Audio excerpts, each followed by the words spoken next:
who stood up and cried out, let us be free. Elect Douglas and Garvey and Sojourner Truth, Du Bois and Drew Ali. Yeah, blessed are those who struggle. Oppression is worse than the grave. Better to die for a noble cause than to live and die a slave. Blessed are the giants that we have loved and lost to the bullet's sting, like Malcolm and Medgar and the Panthers who fell and Martin Luther King. Association and African Community. Umar is a writer. He's a political scientist, a consultant to families, educators, mental health professionals, and charter schools. Throughout the country, Umar also hosts a psychoeducational community lecture series at the African American Museum in Philadelphia. He's a nationally certified school psychologist who practices privately throughout Pennsylvania and lectures throughout the country. Very soon, he will be lecturing internationally. But Umar is a widely sought after child therapist, motivational and informational speaker who has presented at workshops, conferences, award ceremonies, graduations, expert panels all throughout the country. As an educator, psychologist, therapist, and historian, Umar is considered an authority on the education of African American children and on mental health in the Black community. But Umar not only possesses a speaking style and presence, like Fredrick Douglass, he is indeed a blood relative of Fredrick Douglass. And he is a rising conscious brother, a conscious voice on the field of battle, doing battle in the name of Black psychology and education. We appreciate your extending your travels, Brother Umar, to come to our city of Rochester, New York. Hopefully, the small tour that we took you on today showed you a little bit of the Black community's actual condition, which I'm sure is or mirrors that of many of the other cities you visited as well. The Ajia family has come out to hear you, to learn from you, and together, hopefully, our energies combined will begin to make that kind of difference in the lives of our African American children and us as well.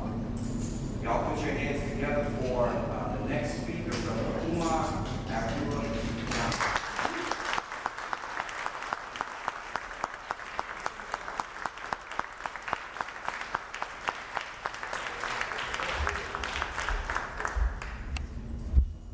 Thank you. It's an honor to be here with you today. My first time in Rochester, and my first time visiting the grave of my ancestor, Fredrick Douglass. Fredrick Douglass and my great-great-great-great-grandfather, whose name was Stephen Henry Bailey, were half brothers. The slave master who owned my family raped both of their moms. And Aunt Harriet and my great-great-great-great-great-grandmother, young Betsy, named after her mother Betsy, who was the queen matriarch of the Bailey clan. There's thousands of us scattered all across the world. We have a family reunion every other year. The most recent one was last summer, which took place in New Orleans. We don't have one this summer, but we'll have one next summer. Stephen, unlike his brother Fredrick, wasn't fortunate enough to escape away into slavery, but he did fight in the Civil War with his son, my great-great-great-grandfather, George Washington Bailey, the first nephew of Fredrick Douglass. After the Civil War, George Washington Bailey went on to become the first Black public school teacher in Talbot County, Maryland, which is the exact city where they were once enslaved. In Talbot County, there's a large gravesite where many of my ancestors are buried. My great-great-great-great-grandfather Stephen, Frederick's brother, is there, his son is there. My great-great-great-grandma Caroline, Frederick's Douglass' sisters-in-law, she's buried there. There's about 100 Baileys who are buried there. A good portion of our history is still down where our ancestors were once enslaved. But it is such a momentous occasion for me to come here today to finally go to his gravesite. Tears almost came down my eyes, but I held them in because I like to act like I'm tough. But to be here, to be amongst you, I could just feel his energy. And not only do I feel the energy of Fredrick Douglass, I feel the energy of his mother Harriet, who gave birth to him. I feel the energy of his grandma Bessie and his grandfather Isaac, who raised him. I feel the energy of his great-grandmother Jenny, who gave birth to the queen mother of the family, Betsy Bailey. And I also feel the energy of the first Baileys who brought me here on a slave ship to come over from Africa. His name was also Bailey. He got here in 1701. So the history of my family goes back to 1701 in America. But it goes back even further than that because we were Africans before we became Negroes. Many of us reverted to being Africans, but unfortunately a sizable proportion of Africans still here operate as Negroes. So today, I want to get right into my presentation. And when the video is ready, you're going to see a clip. Brother Errol and his wife were gracious enough to me to take me to the gravesite of Fredrick Douglass today and take me to the statue of Fredrick Douglass today. And I poured my libation not just to him, but to all of my ancestors. And we're going to show you that 10-minute clip as soon as it's ready. But until it is, I want to get right into today's message. Academic abuse.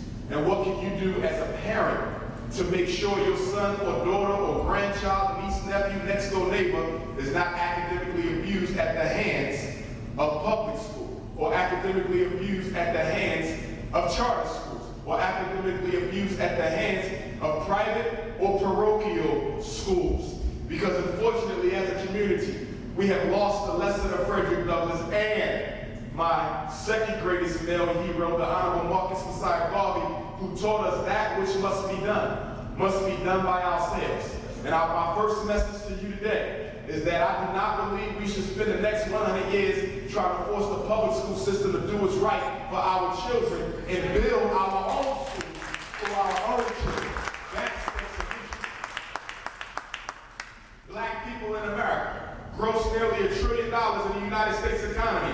You are the richest group of Africans on the face of the earth. You are the 10th richest nation on the globe. There's only 9 groups of people who gross more money than Africans in America, and none of them are African. But what do you do with that $1 trillion? You go on vacation. You buy expensive houses you don't need, expensive trucks. You spend a lot of money on jewelry and on cars and on having fun, and we neglect the needs of our children.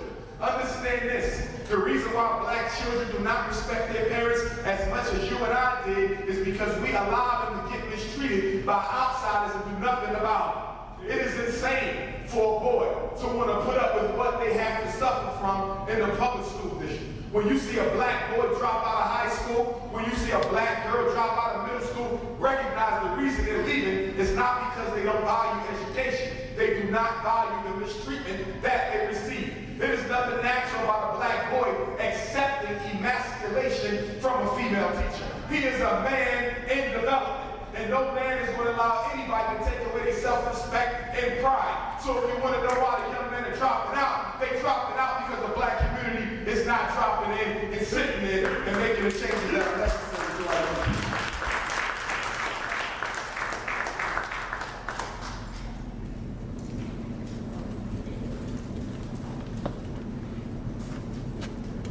There we go. First thing first, when we talk about special education is a weapon that was created in 1975 by the United States government to resegregate black children from white children.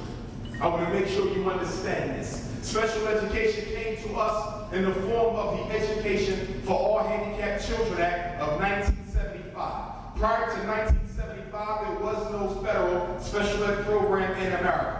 Why did they create it in 75? And why was 1975 so instrumental for the need of special education? We have to travel back to the Brown versus Board of Education of Topeka, Kansas decision, where the United States Supreme Court said that you could no longer use race as a factor in the education of children.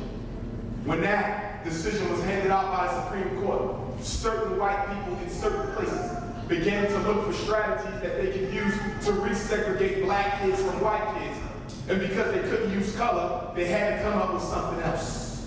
In 1963, the Civil Rights Act was passed. And finally, the executive branch of the United States government decided that they would put muscle behind the school desegregation campaign. At that white people in certain places said we got to come up with a strategy and we got to come up with it quick. So in 1963, in Chicago, Illinois, they created the learning disability. And for the first time in the history of special education, you could take a child who did not have a proven learning problem. Listen to me now. You can take a child who did not have a proven learning problem and take him out of the regular class and put him in a special class just because the school psychologist and the classroom teacher and the school principal believe or of the opinion have made an educated guess that he can't learn as well as the white kids. The learning disability is a factitious label that's being used to marginalize and miseducate black children, particularly our boys. Understand this. I'm a psychologist. When I evaluate your child, I can give them the IQ test, achievement test, emotional assessment, behavioral assessment, visual motor assessment, adaptive behavioral assessment, achievement battery. I can give them all the tests in the world, but at the end of the day, when I'm forced to determine whether or not your son or daughter has a disability, it comes down to an educated guess. There is no test in America. There is no test in the world that can conclusively tell you whether or not your child has ADHD. There's no test in existence that can tell you if your child is truly mildly mentally retarded. There's no test that can tell you if your son has emotional disturbance. There's no test that can tell you if your grandson is really oppositionally defiant disorder.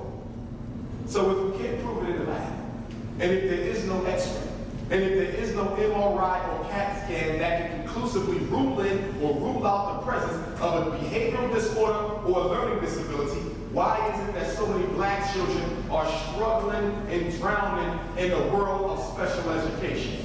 They are struggling and drowning in the world of special education because most teachers who teach our children don't come from your community, don't look like you, and I'm going on record to say, don't give a damn about black children.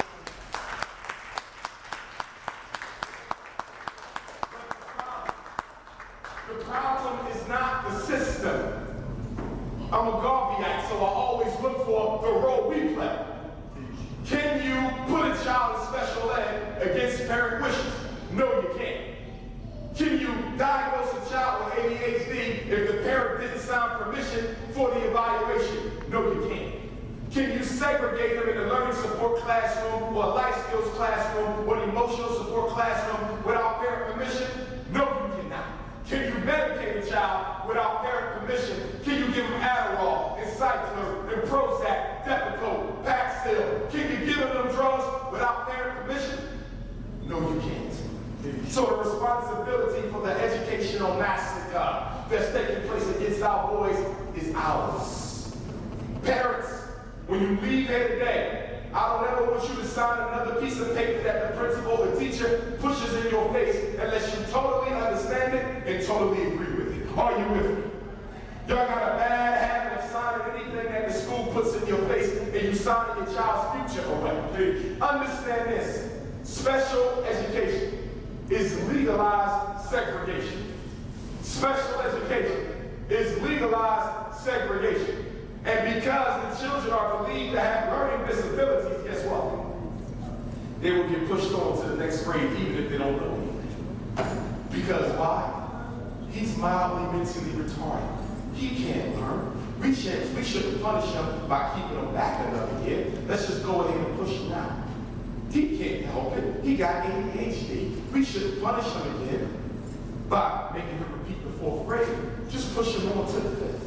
She's emotionally disturbed. She can't help it. We shouldn't punish her by making her do 6th grade again. Push her on to the 7th. And they get pushed on until the 12th grade. And then they walk across the stage with their regular ed classmates with the same cap and gown and the same diploma, but they do not have the same preparation for life, college, or trade school. That is our fault.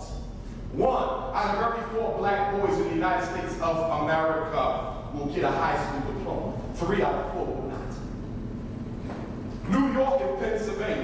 where New York City and Philadelphia are located, are actually tied for the worst black male graduation rate in the United States of America. Did you know that? The school district of New York and the school district of Philadelphia only graduate 29% of their black boys. 71% will not get a diploma. Now let me ask you a question. Who controls the schools? The state does. Who controls the prisons? The state does. Why is it that the state budget for prisons in nearly every state in this country, but particularly in New York City, Pennsylvania, Texas, and Florida? Because in case you don't know, New York is up south and Pennsylvania is up south. Why is it that they're spending more money on prison construction than they are on school construction? Because public education began in America about 200 years ago to prepare children to work for the corporate structure. They were put in school so they could learn how to read, write, and do math, only so they could work at a job. Not so they could go to college, not so they could open their own business. So let me ask you a question. With all the jobs in America being sent to other countries, and with all the illegal immigrants sneaking across the border, taking jobs that we don't want, okay, or can't be given to us and are willing to accept a lower wage working on that job, what is the goal of public education for black children? What is the goal of public education for black children? The goal of public education for black children is to prepare them for a life of marginalization or incarceration. 3 out of every 4 black boys in America at some point in his life will have to do serious time in prison. That's what the school's job is. The school is simply the first step to prison. The school is the gateway to prison. School is the triad to prison. Why am I saying that? Would you believe that more than 40% of all young black boys locked up in juvie hall or locked up in jail were not arrested on the street by cops? They were arrested in the school by school police and sent to jail. So a black boy is not guaranteed to get a high school diploma, but he is guaranteed to get arrested in school. 91% of all public school teachers in America are middle-class white women. 91% of all public school teachers in America are middle-class white women. Am I saying that I think every white woman who teaches a black child does not care, or does not do their best, or is not as interested? I would never say that. But I am going to say this. As someone who is an educator as well as a psychologist who travels the world and evaluates children, trains teachers, works with superintendents, and with principals, you can be damn sure that most of them don't care because I work with them. And if you can only listen about some of the things that are said about your child in the teacher's lounge, you will withdraw them from school tomorrow.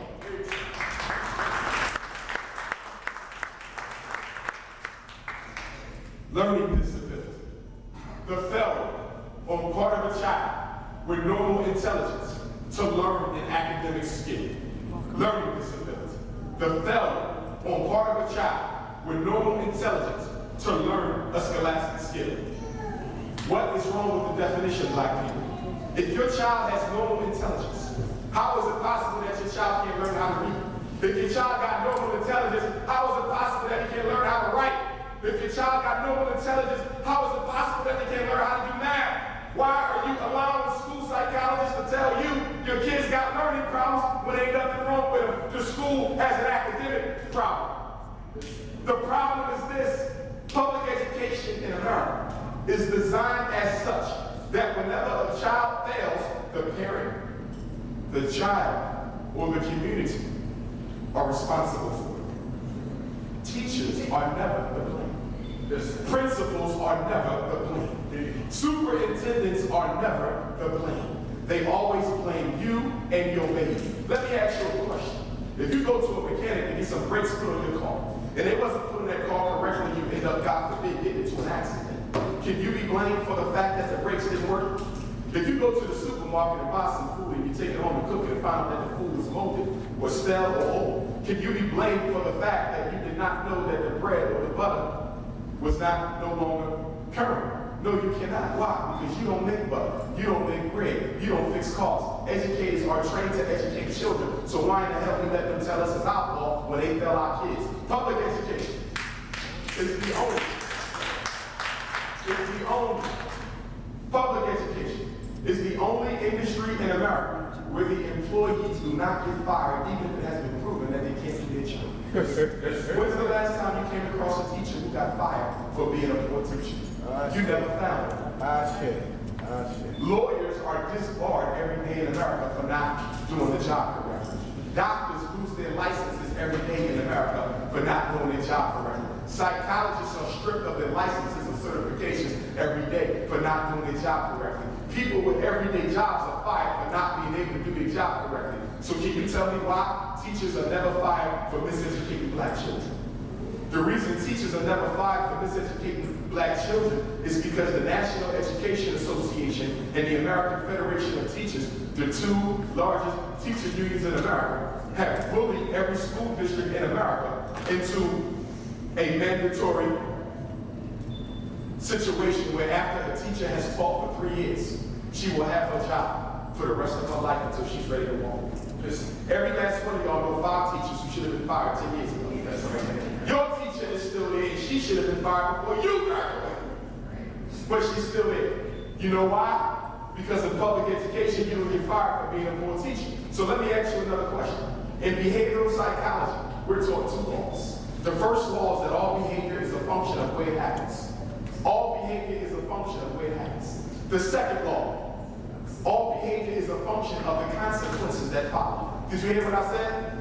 We're going to come back to that when we talk about ADHD in a minute, because I'm getting sick and tired of y'all putting my little brothers on drugs because you ain't teaching them how to act. We're going to get back to that in a minute. Okay? But if all behavior is a function of the consequences that follow, how are you going to get a teacher to properly teach if she knows she ain't going to get fired for not teaching? You can't do it. You absolutely cannot do it. What is the psychoacademic war against black children, particularly black boys? You're looking at it there, the 5 steps. This is my approach. I have learned in my work and in my study, in my research, and in my expertise that there's 5 stages in the destruction of black male life in America that takes the black boy from birth until death, normally before the age of 40. The first stage in the miseducation of black boys is miseducation. What is the goal of public education in America for a black boy? To teach him to hate himself and his culture. To teach him to love Europeans and their culture. And if possible, to feminize him. We'll get back to that later. What's the next stage?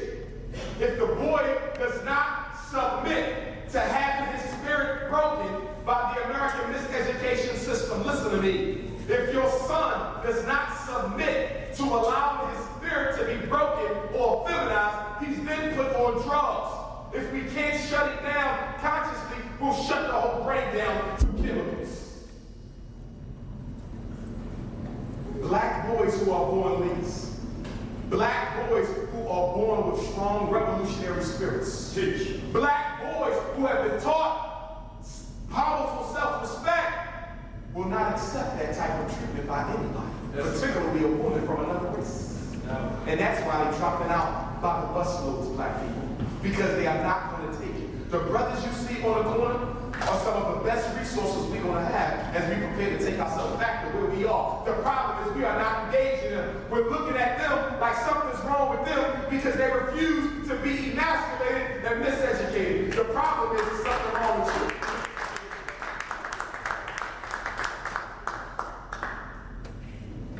Every time I evaluate one of your children, and every time I put one of your children in special education, I hope you're listening.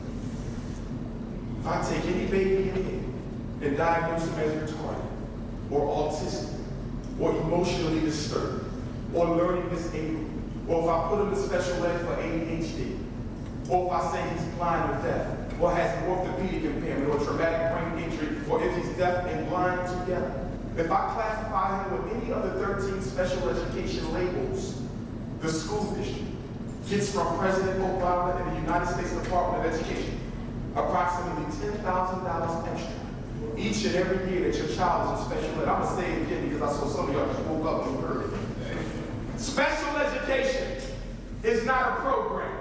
Special education is a business. Did you hear what I said? Yes. They are putting your kids in special ed to support the budget. If I am a principal in Rochester and I work in a low-income inner city section of Rochester, and I know my parents ain't taking the time to really study educational law the way that they need to. And I know that black parents are less likely to question what we do with their children. And if I need an extra $45,000 for a math teacher because I was told that our budget was cut last year due to the economic crisis, what's the quickest way for me to get an extra $45,000 to give me another math teacher? The quickest way for me to get an extra $45,000 to get another math teacher is to take that black boy and that black child and every other one I can find and throw them in special ed, and all I got to do is say times 10,000 per year. Put 5, 6, 7 black kids in special ed, and now you got your teacher. Put 5, 6, 7 black kids in special ed, and now you can redo the staff parking lot. Put 5, 6, 7 black kids in special ed, and now you can pay for the end of the year teachers out for your staff. Put 5, 6, 7 black kids in special ed, and you can get the whole school new computers. Put 5, 6, 7 black kids in special ed, and you can hire your cousin and brother-in-law and nephew to come in and be lunchtime aides on the backs of black children. I'm telling you what I know. This ain't rhetoric. I am an educator and a psychologist. I am a practitioner. You are not listening to somebody who researches from the outside. I am in it. I'm one of the only nationally certified black male school psychologists in the entire United States of America. I know this. And the reason I'm coming at you so powerful is because you're not likely to hear this from other black psychologists. You know why? Because number one, they too busy trying to reclaim Egypt. Or number two, they too busy hustling off your kids their own selves. Did you hear what I said? Sure. That's right. I know black psychiatrists who will write a prescription in a minute. I know black school psychologists who will diagnose your child as retarded in a minute. But unfortunately, some of y'all have gotten to the miseducation hustle. I got parents coming to me, Mr. Johnson, I need my grandson or my son tested because I want that Social Security supplemental income. Don't you dare do that. I had a grandmother last summer. She had 3 grandchildren. She said, the reason I want them tested is because I'm trying to get some money. When she told me straight to my face, it didn't even know that what she was saying was unethical as an African. Some of y'all that got into this. I was working at an Afrocentric charter school in Philadelphia a couple of years ago. I tested a young lady who was about to graduate from high school. And she was classified as mentally retarded since 3rd grade. I gave her the intelligence test and found out that the young lady was not retarded at all. I called her mother up thinking her mother would be happy about the news that your daughter going to graduate as a regular child, not a retarded child, and she's able to go to any trade school or any college and perform as well as any other child there, black or white. I thought she would be happy, but the mother proceeded to curse me out. How dare you tell me that my baby, who's been retarded for 8 years, no longer is.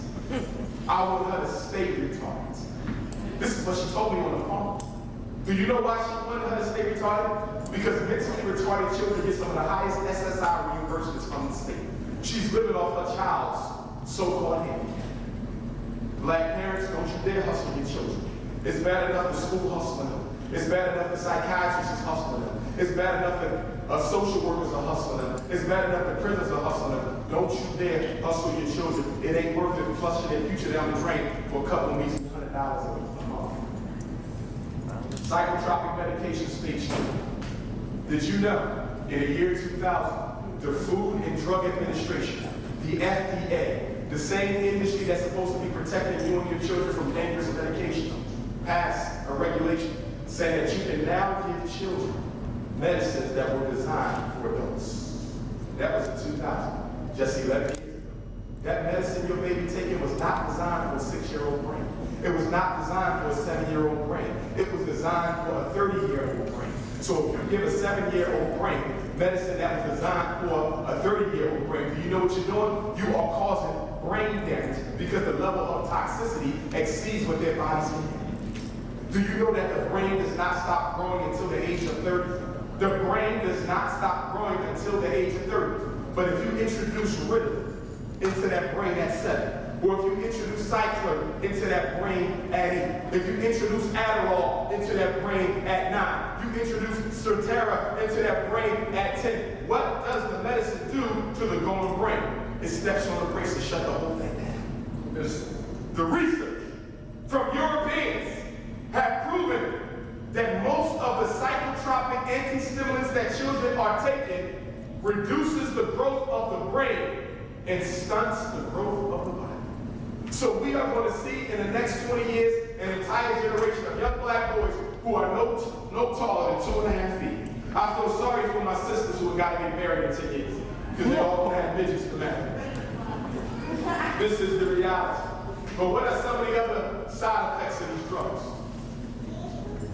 It kills brain cells on contact. Did you know that? Did you know that these drugs can cause a heart attack instantly? Did you know that these medicines can cause a stroke instantly?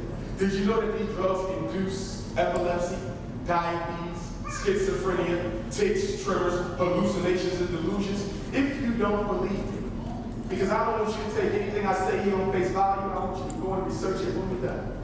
Go to any drug company's website, any of them. Type in Ritalin on the website. Type in Adderall on the website. Type in Depakote on the website. I want you to type it in, go to the website, and I want you to click on side effects and see if what I just told you ain't on the website. But how many times do black parents go to the website to see the chemicals that the psychiatrist is prescribing to the children? The problem with our babies is not the school system primarily. It is not white supremacy primarily. That's secondary. The basic problem with black children is that they were birthed in this world by black parents, most of them don't give a damn about what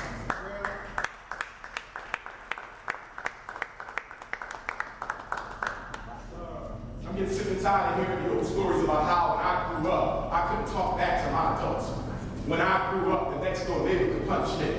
When I grew up, my father said be home and be in the house at 8 o'clock. I better be home at 8 o'clock. And these kids are just running around doing what they want. You know why? Because when you grew up, your father wouldn't dare have you on kitty crack. When you grew up, your parent wouldn't dare throw you in special education unnecessarily when you grew up. So the reason why they disrespected us is because they know that we are neglecting their needs because we are absolutely and unapologetically scared of white people. That's how. Absolutely. That's all right. The spirit just came out of me. Attention deficit hyperactivity disorder. Attention deficit hyperactivity disorder. No such thing. You know what I call ADHD? I call ADHD absence of daddy from the home disorder. ADHD. That's the real ADHD. Do you know that 75% of black boys diagnosed with ADHD and taking psychiatric medicine? Princess is right there. Y'all focus. Stay on me. 75% of the black boys taking medicine for ADHD don't have a father figure in their life. Did you know that? So what does a child do when they don't get the paternal energy that they should have been raised with? They go to school looking for the attention from the adults in the school. This ain't a psychiatric problem. This is a sociological problem. But Wall Street has gotten involved. The drug companies have gotten involved. And the drug companies are financing the American Psychiatric Association and financing the American Psychiatric Association and financing the National Research Council and financing the Food and Drug Administration. So guess what's going on now? A lot of the disorders that they're giving your sons are being created on Wall Street to feed the drug market. Did you know that? How much money are they making off doping up their sons? $50 billion a year. $50 billion a year. Now I see two beautiful African infants in here, maybe missing a couple in the back. But I'm going to take you one step further. Depakote is the most powerful antipsychotic medicine that's on the market. Depakote is schizophrenic medicine. Depakote is medicine you give to adults who are delusional and hallucinatory. But schizophrenia does not begin to kick in most people until their late 20s, early 30s. Can I ask you a question? Why are black boys in Rochester and Hispanic boys in Rochester being prescribed Depakote? If you don't catch schizophrenia or develop schizophrenia until 30, why are 7-year-olds taking schizophrenic medicine? You know why? Because in America, you can legally write a prescription to give a drug to deal with an issue that it was not designed for. So black boys are being given schizophrenic medicine. Why? Because it shuts the brain down. So angry black boys and fighting black boys, I like to call them revolutionary black boys. They are being given difficult to pacify and effeminize them during the school day. They are creating a whole generation of black Frankensteins before our eyes. The psychotropic drug movement against black boys is the new Tuskegee syphilis experiment. But the difference with Tuskegee is they didn't know what was being injected in their bodies. But with this, we know what they're doing to our sons, and we still take them to the psychiatrist. Listen to me. No black parent in their right mind. No black parent in their right mind. No black parent in their right mind would take a black baby to somebody who ain't black to ask them what's wrong. You hear what I said? Now, if you call on a black psychiatrist, a black therapist, a black mental health expert, that's one thing, because they have cultural relevance. But to take a black Hispanic child and take them to somebody who ain't African and ask them what's wrong with a black child is insane.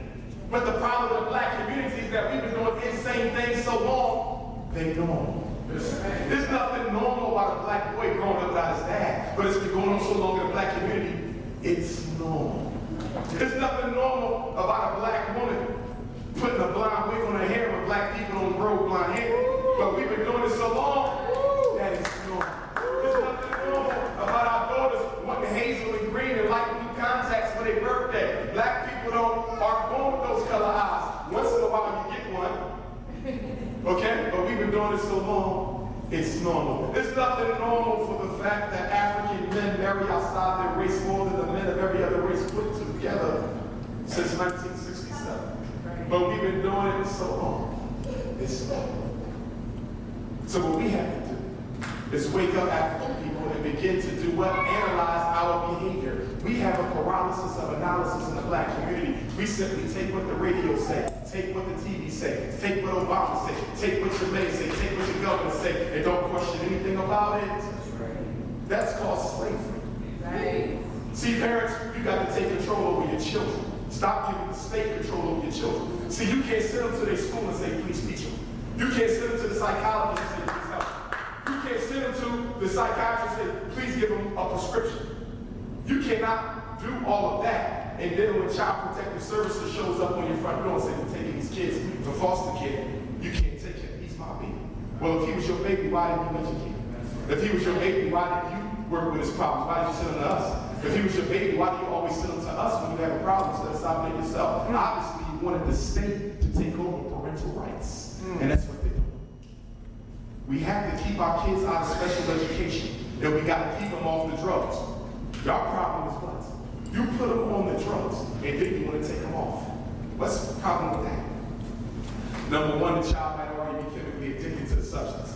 Because all psychiatric medicine breeds addiction. Number two, if the school knows you took Raheem off of the rhythm, they'll call Child Protective Services. Are y'all with me? And Child Protective Services will come and take your children from you. It's called medical neglect. That's right.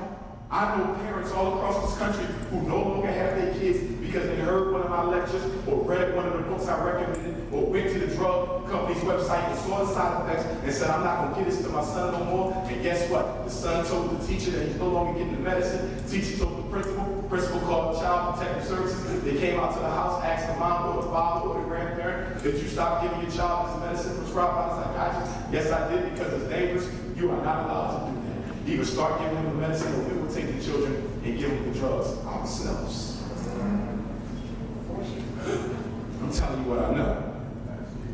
Our problem is we think that white supremacy wants to just control black people. White supremacy don't want to control. They want to exterminate. Now, in 1980, the United States government put money in a research project called the Federal Anti-Violence Initiative. The Federal Anti-Violence Initiative. This was a study that looked for proof to prove that black men were predisposed to commit violence. They said black men are born to kill. They're born to kill. So we're going to study and find the gene in black men that makes them violent. Y'all heard what I said when it comes? We ain't going to look at racism. We ain't going to look at miseducation. We ain't going to look at economic castration. No. There's a gene that makes them violent. Okay? And guess what? They never found the gene. Okay? But guess what?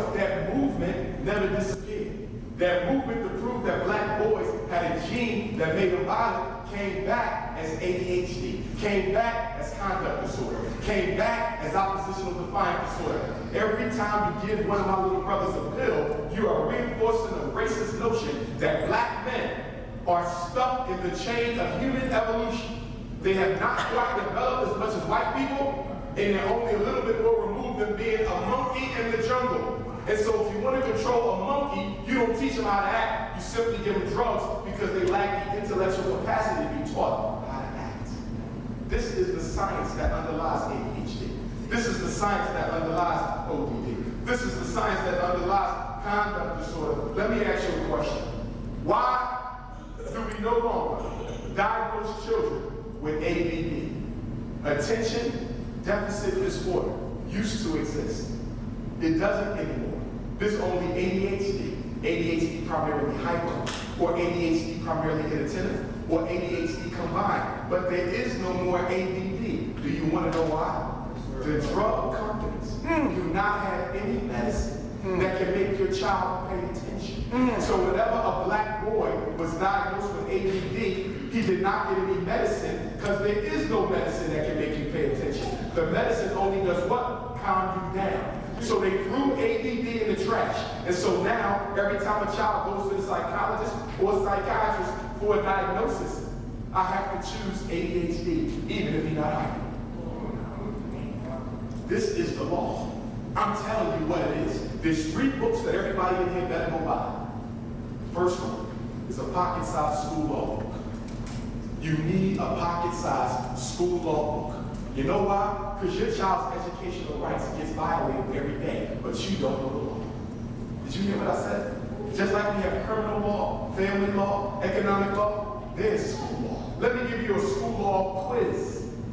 How many maximum days can a school suspend a child before you as the parent have a right to a due process hearing in front of the local school board to determine whether or not the school can suspend them any more days? 10.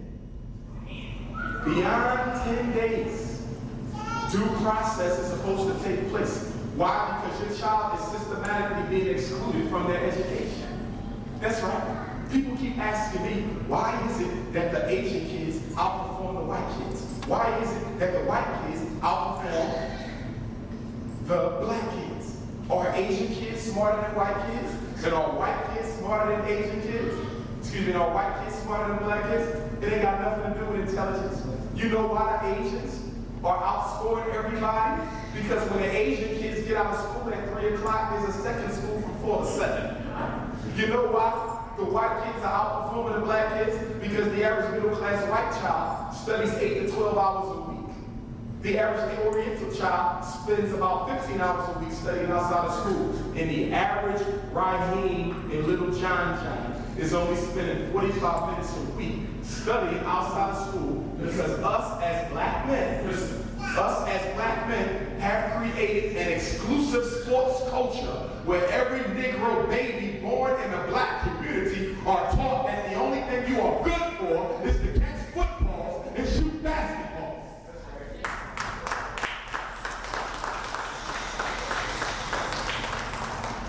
How many black high school graduates go on to play professional sports? Less than 1%. The young brother I met here today, he's using sports as a vehicle to get them reconnected into education. Because he knows that most of them are not going to go pro, but he's using the sports as a vehicle. The problem in the hood is he's using sports as what? The end in itself. I love sports. Our boys need sports because it teaches teamwork, patience, and how to deal with a loss. But some of us ain't dealing with that. We simply want victories and we don't want losses. I've seen black coaches destroy the self-esteem of black athletes. Why did you drop the pass? How did you miss the shot? Because you try to relive your life to an 8-year-old. You had your life. Don't be selfish enough to try to relive it.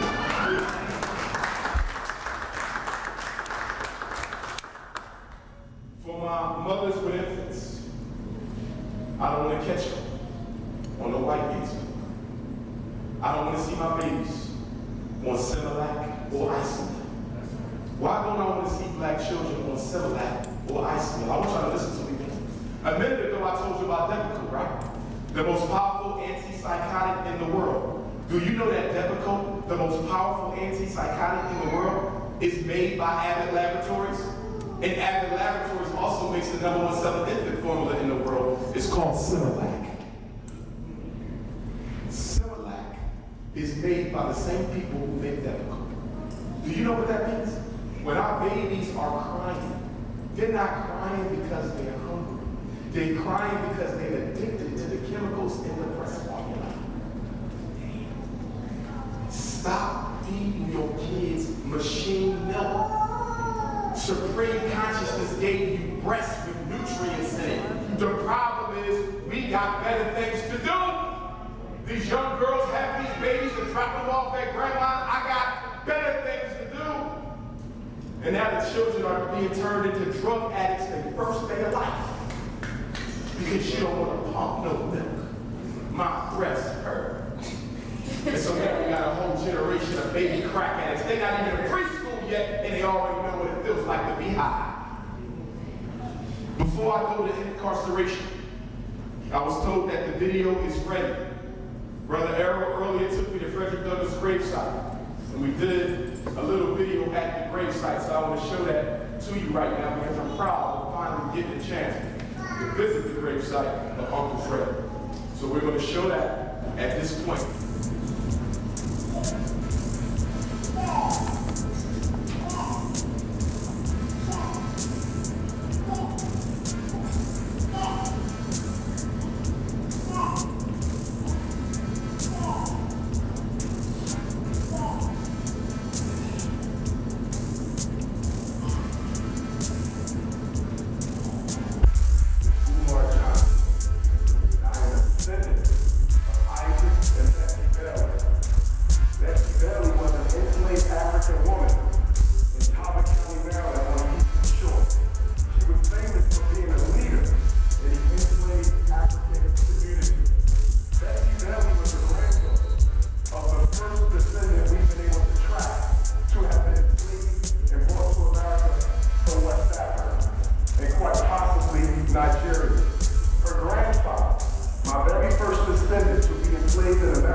Fredrick Augustus Washington Bailey's mother, Harriet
free us. We freed them.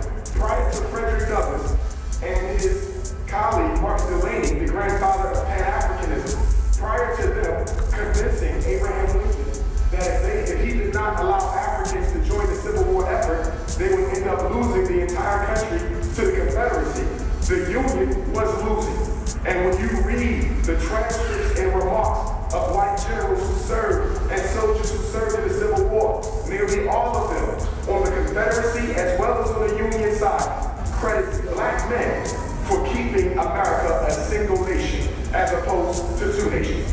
So please teach your children that it was not white people or a white president who freed black people. It was black people who freed themselves. And the way we freed ourselves largely comes through the work of this man, Fredrick Douglass, who went around the country trying to convince white people that black people had a right to fight for their freedom as much as they had a right to fight for their own freedom. Fredrick Douglass is the greatest black leader of the 19th century. I don't say that because I'm a blood relative. I don't say because his spirit is in me. I don't say it because we have the same genotype and the same phenotype. I say it because it is true. An escaped slave who taught himself how to read, and taught himself how to write, and taught himself how to speak, ended up becoming the most popular man, not black man, the most popular man in America during the 19th century. There's only two black men who can claim that they were more popular than the President of the United States during the time they lived. Those two men are Martin Luther King Jr. and Frederick Douglass Washington Bailey, who you better know as Fredrick Douglass. He was more popular than Abraham Lincoln during the time in which he lived.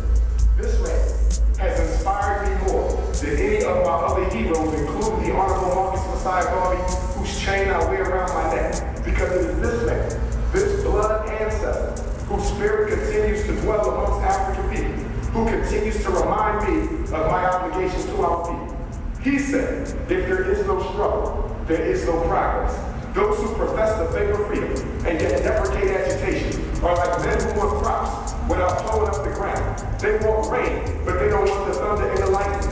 They want the ocean, but they don't want the awful roar of its waters. Fredrick Douglass reminded us that if you look at what any people will quietly submit to, and you will find the exact measure of injustice that will be heaped upon them. Fredrick Douglass said that one man and God are a majority against the world. It was Fredrick Douglass who said that our struggle might be a moral struggle or it might be a physical struggle, but it must be a struggle. He said power can be nothing without a demand. It never did, it never will. Fredrick Douglass, who the Honorable Marcus Garvey named his first Black Star Line steamship company after, the SS Fredrick Douglass ship. It was Fredrick Douglass who said that to put a man on his feet, if his head is to be brought against the curbside within seconds, is insane and ridiculous. A people who will not fight for themselves, if they have the means of fighting for themselves, are not worth being fought for by others. It is Fredrick Douglass who told us that we must fight for our freedom. We must fight for our equality. That we should not be content with voting. We should not be content with praying. We should not be content with marching. And it was Fredrick Douglass who inspired Marcus Garvey, and who inspired the late great Booker T. Washington, who was one of the first Africans to write a biography about Fredrick Douglass. And it was Booker T. Washington who became the great leader after Fredrick Douglass. And it was Booker T. Washington who passed the mantle of leadership to the Right Excellent Honorable Marcus Messiah Garvey, who was also inspired by Fredrick Douglass himself around. Fredrick Douglass is one of the only black men in our history, a global African history. And yes, he did go to Africa. In fact, he said that the statue of Ramses the Great reminded him of his own mother, who was snatched from him so violently at a young age and died without Fredrick ever even seeing her again. But it was Fredrick Douglass who became a beacon of hope to both the integrationist membership and the Pan-Africanist membership. Fredrick Douglass said we might have to fight, or we might have to protest, but we might have to do both. He was not a non-violent black leader. An integrationist, yes, but he was an aggressive integrationist. He was a sincere integrationist. He was not an accommodationist. Fredrick Douglass believed that we must sacrifice all that we have so that our children can live as free men.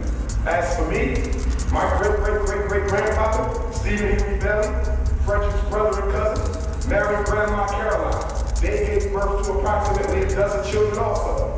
Their firstborn child was a black man named George Washington Bailey. George Washington Bailey is Fredrick Douglass' first nephew. George Washington Bailey is my great-great-great-grandfather. George Washington Bailey fought in the Civil War, 9 battles with his father Stephen, Frederick's brother. And it was George Washington Bailey who went on to become a pastor of the Bethel AME Union Church that his father started. He also became the first black educator in Talbot County, Maryland, where he was once a slave. George Washington Bailey married Annie Wayne. They had several children.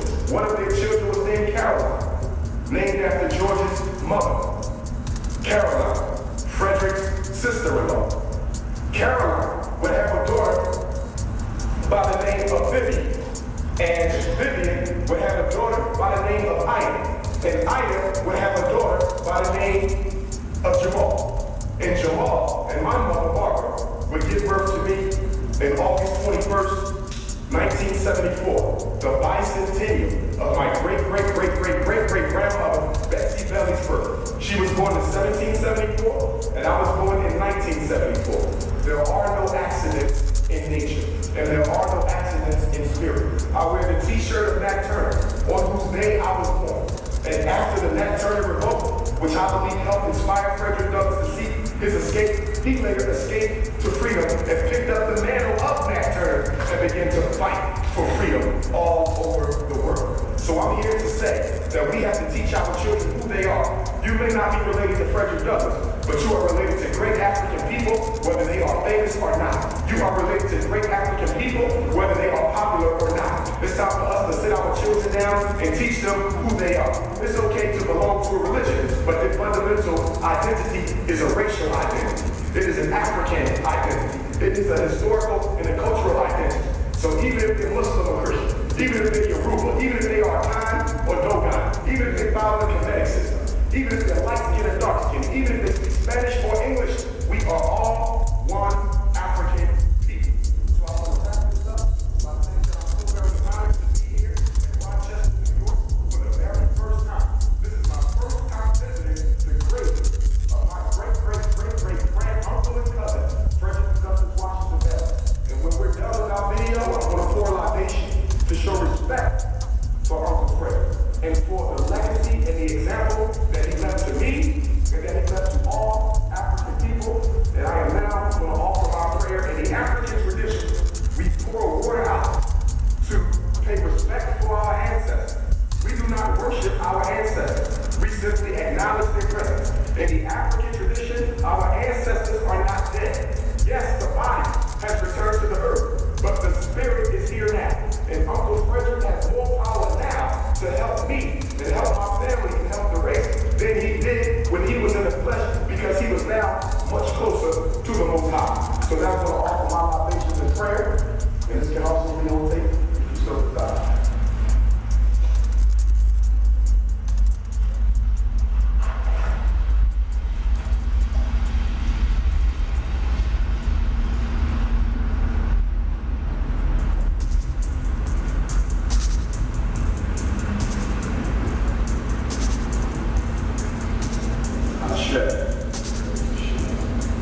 I pour libation in the name of my first ancestor who was brought here to North America in 1701 by the name of F.A.M.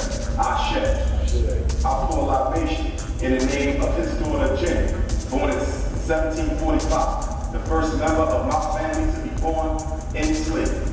I pour libation to her daughter, my great-great-great-great-great-great-grandmother, Betsy Bailey, who is the queen mother, matriarch of the Bailey family, who raised Uncle Fredrick and my great-great-great-great-grandfather, his brother Stephen, since birth.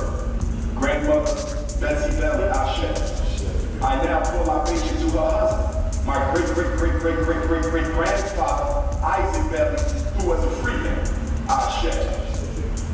I pour libation to all the sons and daughters of Isaac and Betsy Bailey and their grandchildren and great-grandchildren, all the way down to the present day, who have joined the ancestors and who are no longer with us.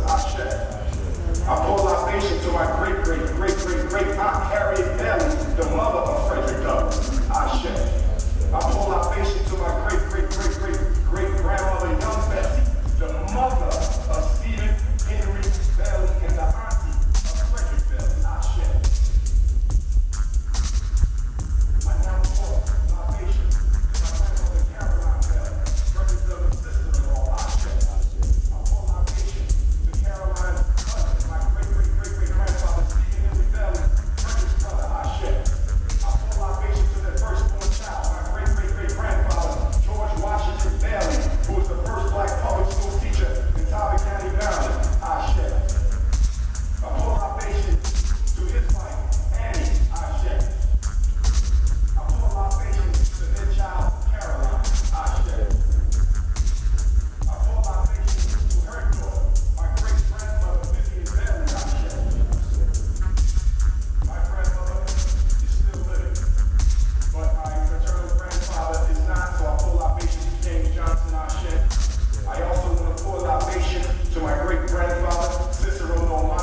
giving me the blessing of being born through some great and mighty spiritual warriors who suffered through slavery so that I can be here right now. Of whom Fredrick Douglass is only one.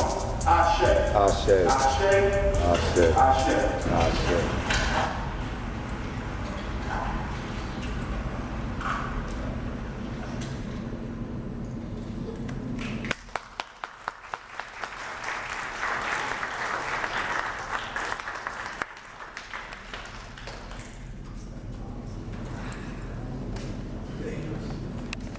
That was quite an experience for me.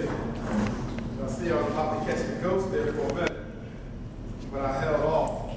When we're done here today, I want to make sure all the parents get my business card. I have my business cards on the table over there as well as some CDs and DVDs that I have that you may be interested in having. Because if you ever run into an issue with your child or a child you care about, you can email me the problem, what's going on. The school wants you to sign a paper. They want you to have your child evaluated. The school may want, you to take them to the psychiatrist and get them put on medicine, or you just see something that you don't understand. As I said when I opened up, I want you to stop signing papers that you don't know about. You can fax me the papers, my fax number's on my card. I will look at it, I will call you, and I will tell you exactly what they are up to and what we need to do about it. You can fight most of this war through a pen and a pencil. The problem, black people, too many of y'all go into the school and you keep fighting with your mouth and you don't use a pen and paper. And as a result of that, the schools are able to use technology to play you and your child, because when you ask them about the agreements that you made with them, they simply say, I don't recall that. I forgot. I don't think that was our understanding. It's what I call academic amnesia, the intentional forgetting of information that black parents can use to help their children. Whenever you have a meeting with the school, you should follow up with an email. If the principal doesn't want to give you the email address for the teacher, then you follow up with a written letter. You must always do this. Every time your child gets a call home from school, write down who you talk to, the day you talk to them, the time you talk to them, and as much as you can, quote their direct words. Why do I want you to quote their direct words? Because a lot of times teachers and principals incriminate themselves by saying things that are blatantly illegal. A lot of times teachers and principals incriminate themselves by saying things that are blatantly illegal. Things like, I can throw your son out of my school. Principals don't have the power to expel. Only the local school board can expel. I'm going to have him removed. You don't have that power. Principals are invested as representatives of the local school board. And the local school board are invested as representatives of the State Department of Education. Every law for the schools is made in Albany, New York. But let me ask you a question. When's the last time you made a phone call to your black state representatives and asked them about the condition of the school? When the last time you called one of your black state senators, if you have any, and asked them about the condition of the school? Your problem is you spend too much time arguing with principals who have no power, arguing with teachers who have no power, arguing with secretaries who have no power. Whenever you send a letter to the principal or the teacher, I want you to carbon copy the superintendent. Always send a letter of your correspondence to the superintendent, so they can never say they wasn't aware. Because it is the superintendent who is delegated with the responsibility from the local school board to implement the state school law. Y'all problem is y'all stop and start with the principal. They are powerless. They are only a representative. Save your energy, stop yelling and screaming, and hit the pen.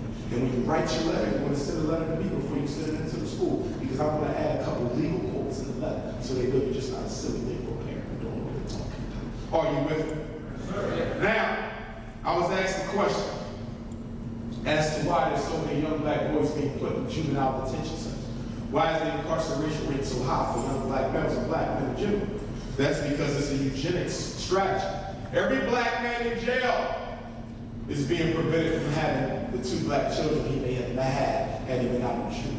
So for every black man, you are destroying 3 lives, not just 1. We have to recognize that. The single greatest destabilizer of the black family is the United States prison industrial complex that keeps snatching children away from fathers, away from their sons, creating the same cycle of violence and hopelessness that constantly goes on. But another reason is because of what? That 1980 federal anti-violence initiative law that said black men were born with a gene that made them violent. If black boys are born to be violent, if black boys are born to be violent, why spend money on rehabilitation programs? Why spend money on after-school programs? If he's born to be violent, then we simply do what? Just lock him up. And that's why you see white boys in Rochester, when they commit crime, they go to different programs, they get therapy, house arrest. When a black boy commits it, he's in juvie hall or adjudicated as an adult. And in New York, in the state of New York, if you're 16 or older, you're automatically adjudicated as an adult.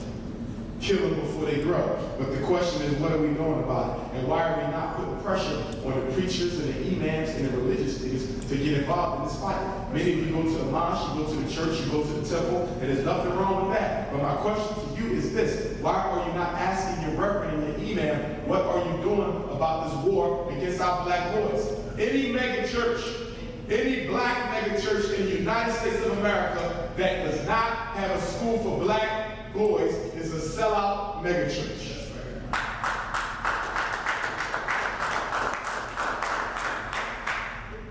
We get sick and tired of seeing these pastors bragging about how they have a Coliseum that can seat 10 to 5,000 people. You bring in all this money every Sunday and you ain't got no school for our boys. Or if they do got a school, it's just a little small school, and the only way you can qualify to be taught in that school is if you accept a certain type of religious dogma. Are you with me? And that's why if I'm blessed enough to open up the Fredrick Douglass and Marcus Garvey Pan-African School for Black boys, it will be non-religious. You teach them your religion. I'm going to teach them race pride. You can give them Jesus and Muhammad, but I'm going to give them racial self-reliance. You have a religion, but you also have a race. The problem with black people is when they took away our culture and gave you religion. They took away 2 billion years of African culture and said, just believe this. It's okay to be a Muslim if you want. It's okay to be a Christian if you want. But don't you ever subjugate your racial history and identity for a religious label. You may be Muslim, but you're African first. You might be Christian, but you're African first. The problem with us is we identify with beliefs before we identify with truth. We identify with beliefs before we identify with truth.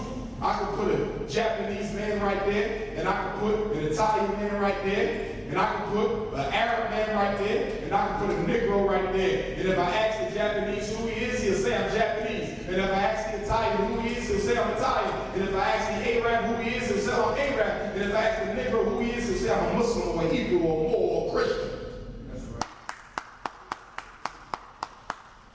Stop identifying with religions first. That's your secondary. If you're a Kappa, a Q, a Sigma, or Alpha, nothing wrong with that. That's secondary. You a Delta, Sigma, Gamma, Rho, Zeta, AKA, nothing wrong with that. That's secondary. You a Mason or L, guess what? That's secondary. You understand? You're a doctor, you're a lawyer, that's secondary. You're a police chief, a teacher, whether a school board personnel, city council person, that's fine, but you're African first. And the problem is we have to get back to what the Honorable Marcus Garvey taught us. He said, in a world of wolves, one should go on. And the most powerful defensive weapon within the reach of the Negroes is the practice of race first in all parts of the world. If you haven't read the philosophy and opinions of the Honorable Marcus Garvey, I suggest you get a copy. We have to get back to Pan-Africanism, not black nationalism, Pan-African nationalism. Black nationalism has nothing to do with Africa. Pan-African nationalism has everything to do with Africa. Black nationalists don't want to leave America. They simply just want a Negro colony where they can exploit you for themselves. The black nationalist, he wants to separate, but he don't want to repatriate. So when we say we Pan-Africanism, Pan-African nationalism, that ain't black nationalists. I want what's mine. I don't want to replace it. Give me what's mine. And the solution for the problems that affect black people is in Africa. The only way the African race is going to fix itself is if Africans in America wake up. Wake up and reclaim your birthright, which is Africa. If we take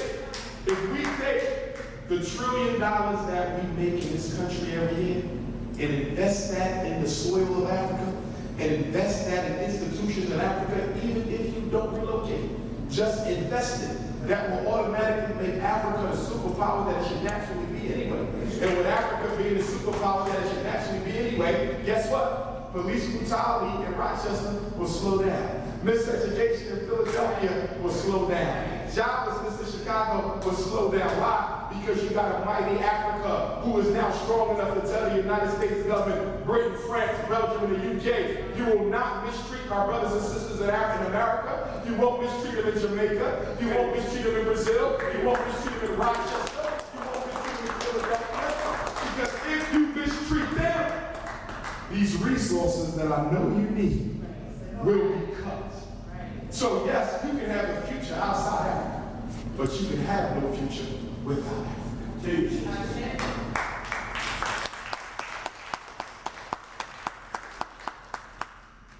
I mentioned the school law handbook that every parent needs to have. The second book every parent needs to have is what? The DSM-14R.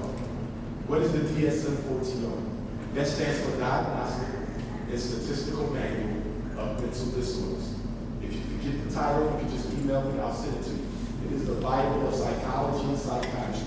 Everything we diagnose is in the DSM. Why do I want you to have the DSM? So the next time somebody tells you your son had ADHD, you'll flip to the criteria yourself. And you'll start looking at it. And you'll start saying, that ain't my boy. The next time somebody tells you your son is retarded, you'll flip to the criteria and say, that ain't my boy.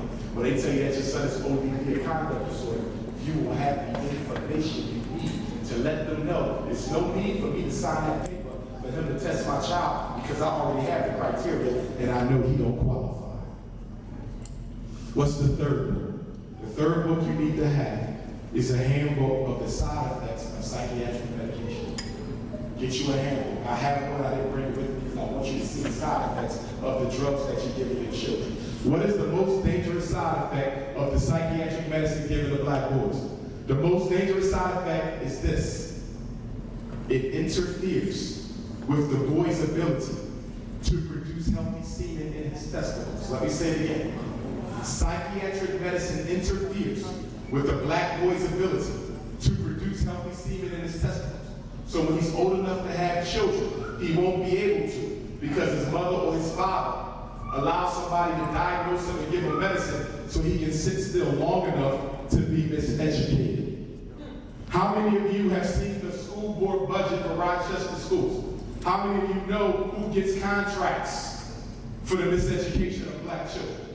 You have to get a copy of the Rochester school budget, a line item budget, because too many people are making money off the miseducation of black children. Did you know? People ask me, why is it that our black kids go to special ed and never get out? You know why? Because if I'm a special ed teacher, and I know that if I don't keep a certain amount of kids in special education, what happens to my child? It gets eliminated. So if all of you have a child in special ed, and I go in and test your kids, because every special ed child got to be reevaluated every 3 years. Did y'all hear what I said? So every special ed child got to be reevaluated every 3 years. If they're mentally retarded, every 2 years. So when Umar Johnson, the school psychologist, comes in, and I test your son, and I say he don't need special ed. I test your granddaughter, and I say he don't need special ed. I test your little cousin, and I say she don't need special ed. I'm reducing the class size for the special ed teacher. And if I reduce it too much, the principal writes that teacher out of their budget. What am I telling you? I'm telling you that both black and white special ed teachers are keeping your child incarcerated in special ed because they don't want to lose their job. It happens all over the country. When a black man is miseducated and when he is incarcerated, he comes out socially frustrated and economically castrated. He can't get a job or none of that. And I'm getting sick and tired of us talking about why he keep going back to jail. He ain't learned his lesson. Of course he learned his lesson. The problem is you won't help him find employment. The problem is y'all won't force the city and the state to change the employment laws. If a man went to jail 10 years ago and served his time, why is it necessary for him to let every other employer know what he did 10 years ago? Even your credit is cleaned up after 7 years. So if they can clean your credit up after 7 years, why the hell can't they clean up the prison record after 10? So stop being so hard on the brothers and try to help them find jobs. I get calls from black men who are out of jail every day. Brother Umar, I don't want to go back, but nobody wants to hire me. I don't want to go to the corner, but I got a daughter, and she got to eat. She needs clothes. It will make it so bad, sisters. Not all of you, but some of you. Not the ones of you who take fathers to child support because they wouldn't pay. I'm talking about the ones of you who take fathers to child support because you're trying to get even, and you use using your child for a weapon. So now you got a black man. Now you got a black man with a prison record who can't find no job, and you take him to child support. And he can't find no job, so now he in jail again for child support. And when he comes out of jail for child support, guess what? While he was sitting in jail, the child support kept on running up on him. And so when he get out the second time, he go back to child support court. The judge said, you better show up for $2,500 next week. And he said, I ain't got that, judge. And the judge said, well, you owe $7,500. And he said, that's because you had me locked up for 3 months. And the judge said, I don't care, you better be here next Friday with $2,500 or you going back to jail. So what does he do? I don't want to go back to jail. Let me go get a package. Let me go sell some weed. Let me go sell some heroin. Let me go sell some crack. Next thing you know, he had his brains blown out. Why? Because you took on the child support unnecessarily. Black woman, listen to me. I know black men got problems. We all do, and we got to work on them. I know we have not been the best men that y'all need, and a lot of us need to get our act together. I know that. But please don't let white supremacy turn you into an instrument of black male destruction.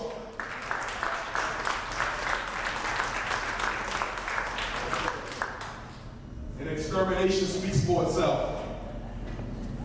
We talked about that. This is a major issue. White, female, middle class teachers, many of whom who don't care about black children. What are we going to do about this? Until we have our own schools, we got to do what? Put pressure on the local school board who makes all the decisions. Not the superintendent, not the principal, the local school board. By a show of hands, who goes to the local school board meetings in Rochester? Okay, I see a couple, but it's less than 25%.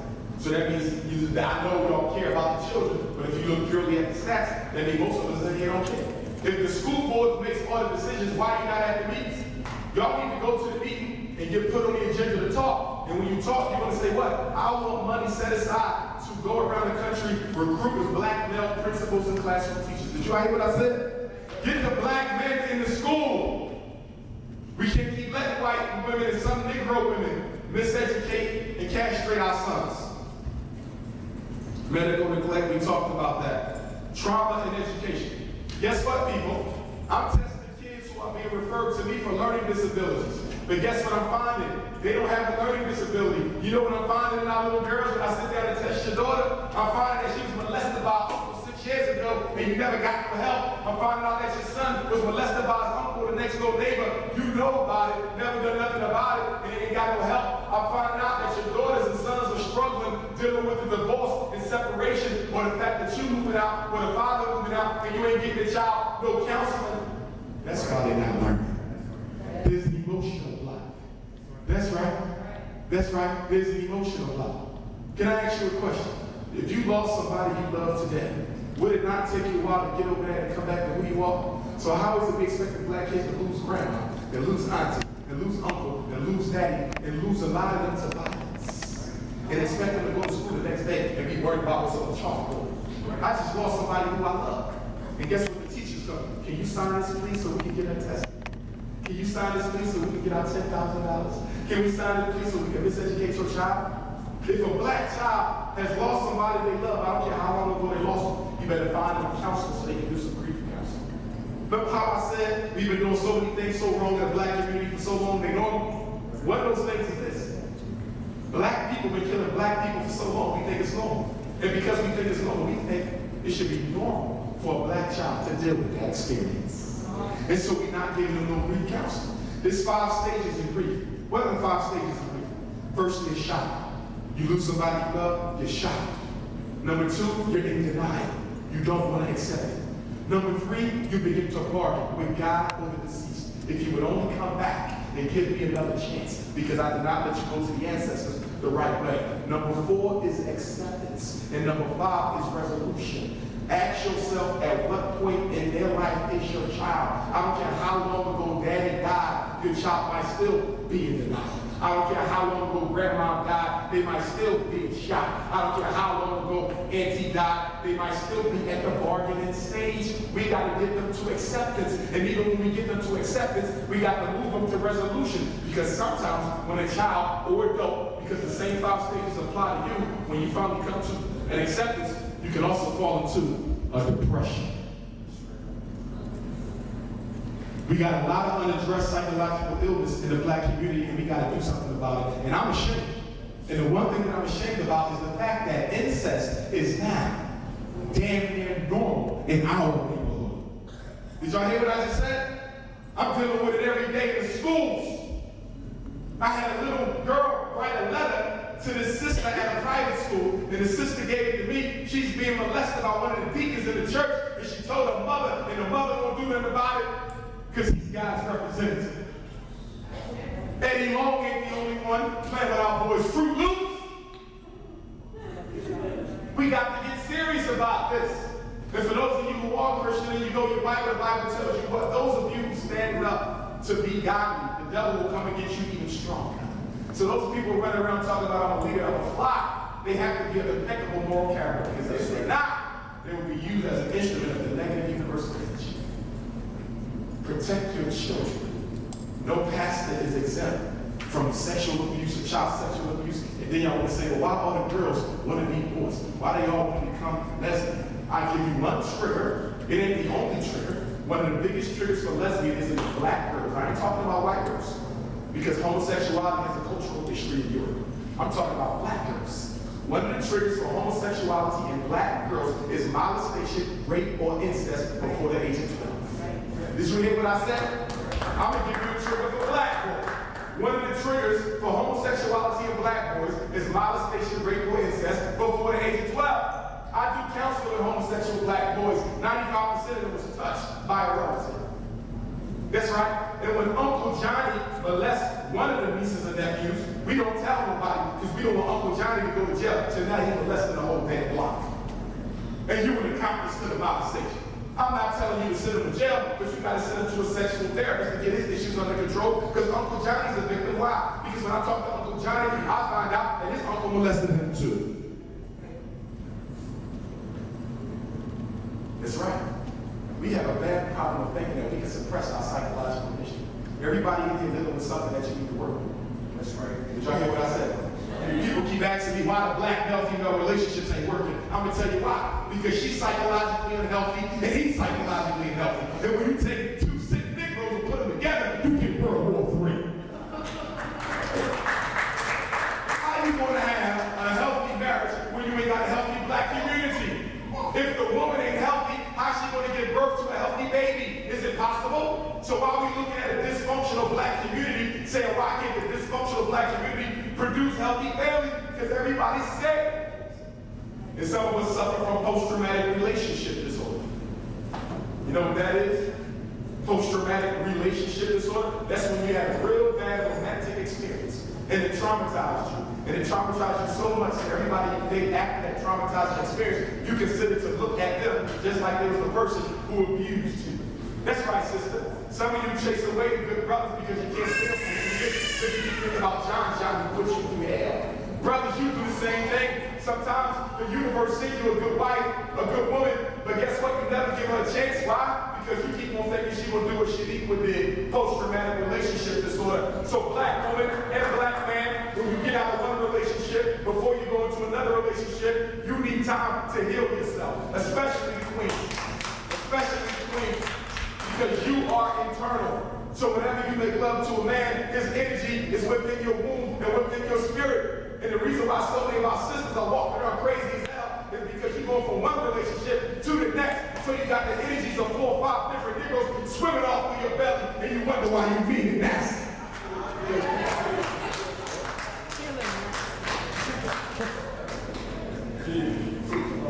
And just because you got an education, brothers, don't mean you better than sisters from around the way. And sisters, just because you got an education don't mean you got a right to emasculate your husband. Oh yes.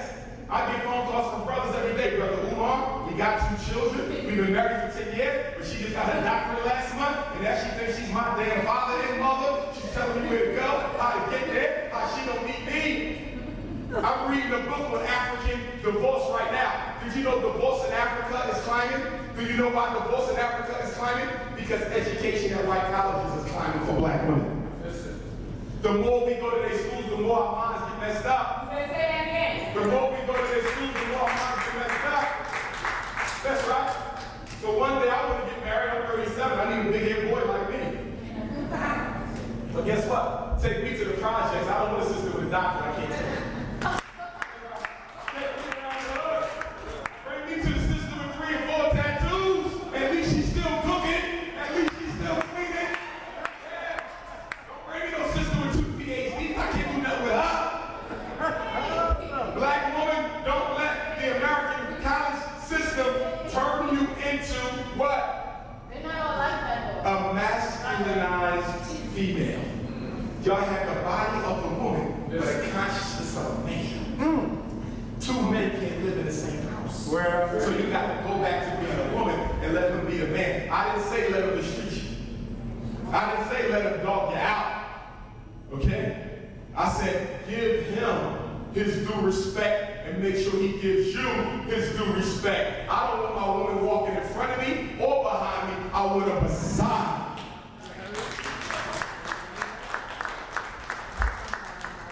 And sometimes I gotta blame the religious institutions for this. Because the religious institutions are telling black women who are being victimized by domestic violence to stay in the marriage. I know EMs telling black women, stay in marriage, but they're not doing nothing about the brothers who beat up on the wife. I know deacons beating up on their wife because they screw up so their mother get beat on. Listen to me, black woman. God is not going to be mad at you because you can stop letting yourself get abused. That's right. And the reason why you got to walk out of that situation because those babies are watching. Right. So if you show your daughter that it's okay to stay because you got hit, guess what she will be doing? Getting hit and staying in high school. We got an epidemic in the black community of teenage girls being beat on by boyfriends who don't pay no damn bill. Are y'all listening to me? Because it's intergenerational. Watch what you show your children. There's one thing that religion is right about. Every religion teaches you what? That the sins of the father will be revisited upon generations next. Do you know that when your child sees you getting abused, you can come back later from the ancestral realm 200 years later and your great-great-great-granddaughter will still be getting beat on because you showed it to your daughter. Are y'all listening to me? Fathers, you want to smoke cigarettes? Guess what? You can come back 200 years later and your great-great-great-great-grandson is smoking cigarettes because you let your son see you do it. Children do what they see, not what you tell them. Children do what they see, not what you tell them. So we got to wake up and we got to start working together. Sometimes the best thing for kids is for parents to separate. They can't work it out. We want them to work it out. We want them to work it out. But guess what? When it comes to domestic violence, I want you to get the hell out of the house. Black woman, you cannot change a man. If he hits you once, he will hit you again. If he hits you once, he will hit you again. Okay? Okay?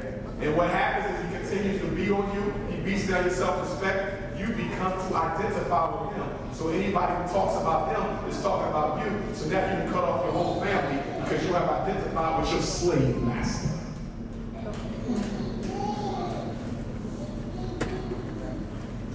Okay. White supremacy has created 3 syndromes in the black community. The first syndrome is light skin supremacy. We have a problem with certain black people, and they're not all light-skinned, dark-skinned people could be light skin supremacy. Clarence Thomas, your second Supreme Court justice, who married to George Bush's cousin,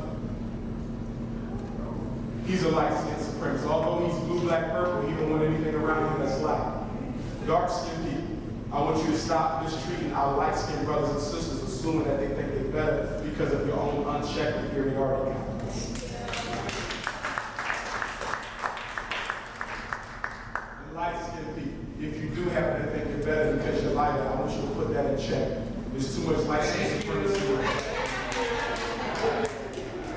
Too much light-skin supremacy in the black community. It's so bad that I got children crying to me in the schools.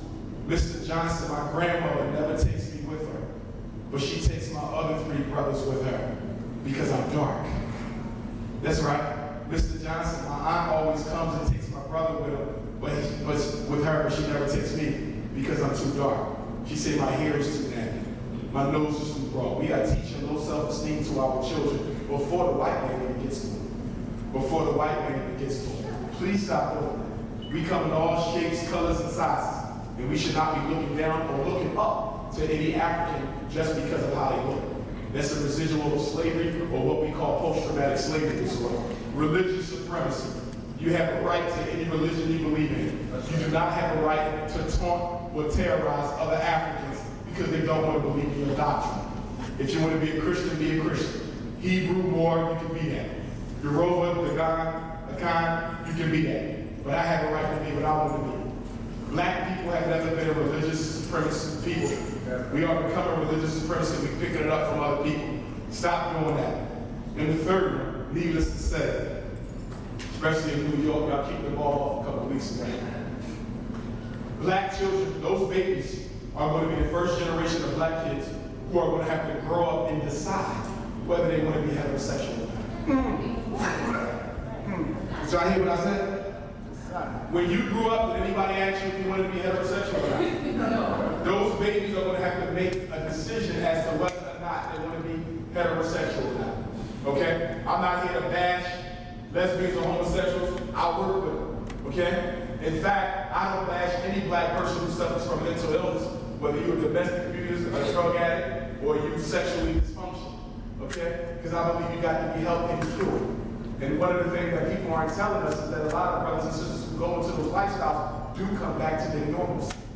Okay? There's absolutely no proof under the sun that people are born wanting to romantically be with somebody else. The reason why black men do it is because many black men don't believe they can be a man. And so thusly they'd rather be somebody else's woman. These have psychopolitical correlates to the black people. Nobody's born this way. When the American Psychiatric Association removed homosexuality from the DSM in 1975, 1 year after they created special ed. All this was done in the early 70s, right after they killed Dr. King. Why did they make homosexuality normal? Why did the American Psychiatric Association remove homosexuality from the mental illness list?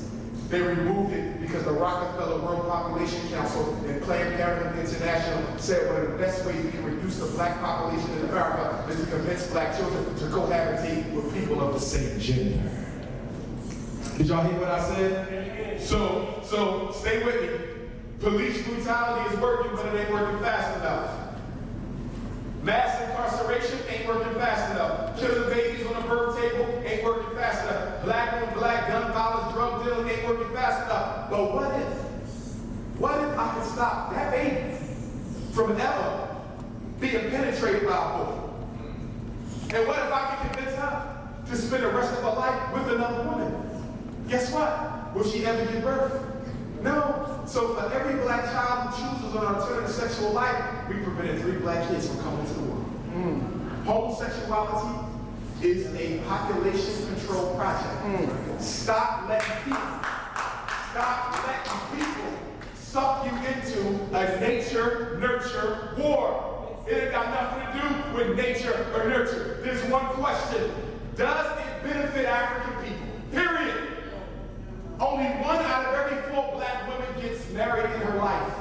Only 1 out of 4 in this country because of the pillage of black men. So do you know what that means? If a brother decides on an alternative lifestyle, there's 1 less brother available for one of our sisters.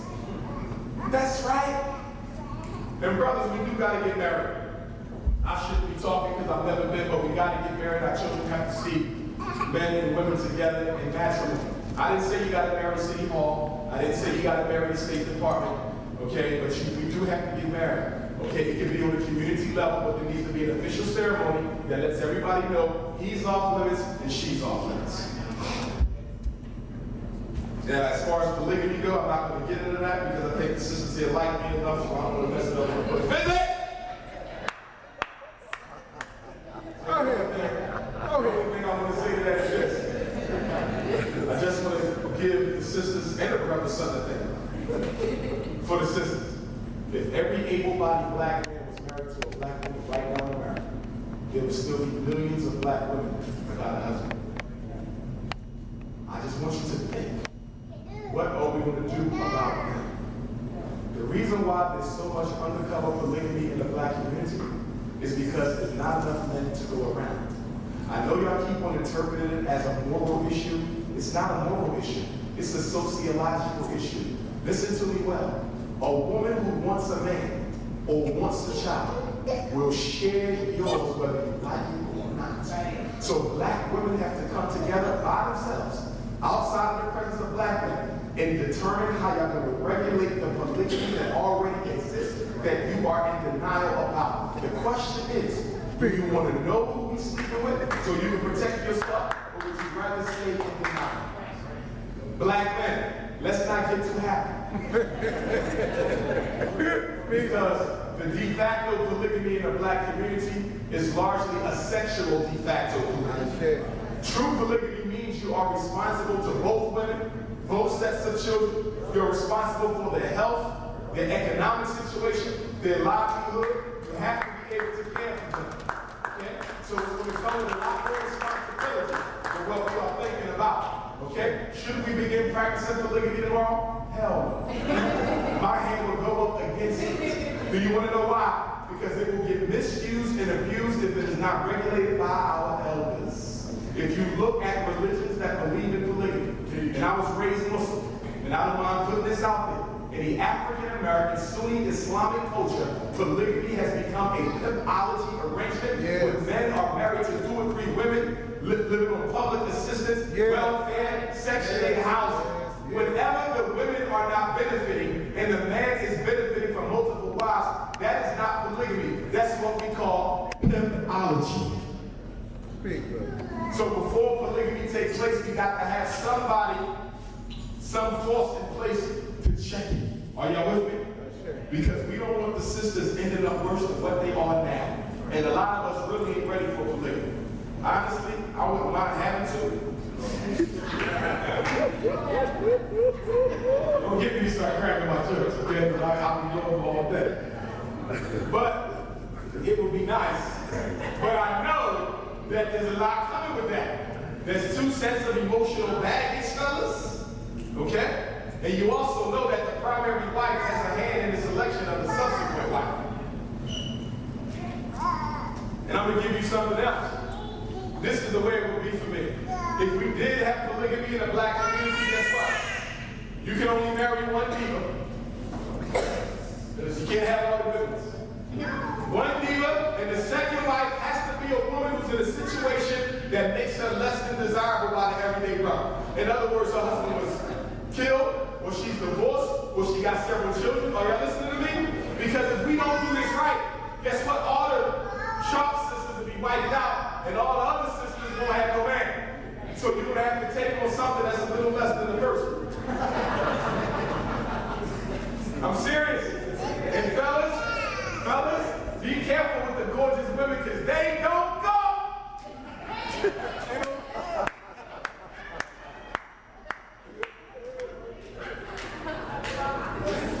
Y'all don't cook much, I get educated. Some of my kids being raised on dumplings and hot meals and happy meals and checkers and Burger King days. You gotta get in the kitchen, my goodness. Well, you can show me how to cook. I don't know how to cook. I went to a military high school, so I never learned how to cook. I don't think a woman should have to cook every day. Okay? For the men who can't cook, we got to learn how to cook from them. But you do got to cook sometimes. Cook what? Okay? Because you got the sisters running around and they saying, Brother Umar, he cheated on me for her. Look at what he had. And he gave all this up for her. She ain't have for me. How did he get it? She fed his ass. Y'all don't feel. The other woman caters to a man's ego, sister. That's how she gets your man. It don't matter how good you look. That's right. If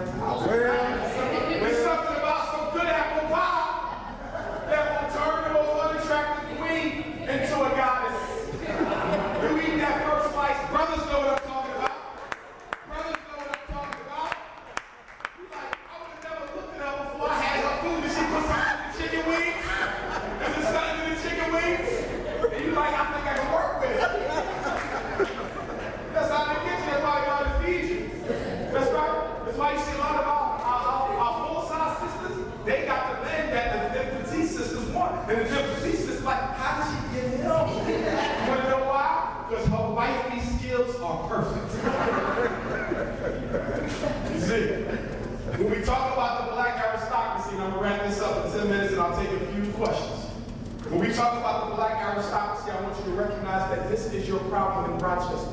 This is our problem in Philadelphia. When the Civil Rights Act was passed, it gave birth to a new class of well-educated, well-placed Negroes whose job is to keep black people oppressed in service of the American Socialist. I'm not from Rochester. This is my first day in Rochester, but I'm willing to bet that y'all got a couple preachers and a couple politicians and a couple of school board people. And I bet y'all got a couple of political people and community leaders and businessmen who do nothing but sell you out for money every chance they get. Am I wrong? That's a fact. That's a fact, right? That's right. Look at the 5 families of the black aristocracy. The black aristocracy is like a mafia. You can only be brought in and you don't apply. And you know what they do? They gonna look at you. And they gonna say, look at this brother. He got his own program. He's on the news. He's helping you. He ain't even 30 years old yet. Somebody gonna holler at him and see if he wants to join the clique. See if he wants to join his aristocracy. And you got to be on guard for that. And every brother in here and sister who's well educated, you got to be on guard for that. They came at me a couple times. Do you want to join us? Do you want to be a part of this? For what? All y'all race first? No, y'all selfish. Y'all want everything for yourself, and y'all can care less about the mass. Don't join no aristocratic clique. That's right. Don't you do it. They're going to be trying to trap people that look for fresh meat. In the 5 families, the first one is entertainment. These are black people who run Rochester black newspapers. They got some black radio shows. They got some TV shows, but they never talk about the real issues. Have you noticed that? Have you noticed that? You like this brother is on the radio every day and he ain't talked about one issue that matters. That's his job. Let's talk about education. These are black people who are well educated. PhDs, PsyDs, JDs, MDs. Are y'all with me? And they think they better than you because they got a certain degree from a certain white university. And they will sell you out in 5 minutes because they think you are better. They're the ones who tell their kids they can't play with your kids because you got a regular 9 to 5 and they don't stop the cops. Then you got the status family. You know who this is, right? Superintendent of school boards, chief of police, chief of fire, block captains. Are y'all with me? They got the title. I'm the senior vice president of this company. I'm the senior associate vice president of this. They got a whole bunch of labels. And they use those people to keep you oppressed because you're afraid of them because of their title. And then you got religion. This is the worst one. These are the mega church ministers, the imams, okay, the temple leaders, even some of the African temples is in on this. Okay, some of them are bourgeois too. I saw one sister, she had an all African garb and some damn Gucci sneakers. What you doing with Gucci sneakers on? They don't even match. So the religious leaders do what? They keep you deaf. They want you to worry about heaven instead of dealing with your problems here. We all believe in the afterlife, but we also know that we have a God-given responsibility to fix what's here. That's your test. And the reason why black people catch the hell we catch is because we're afraid of white people. We say we believe in God. No, we don't.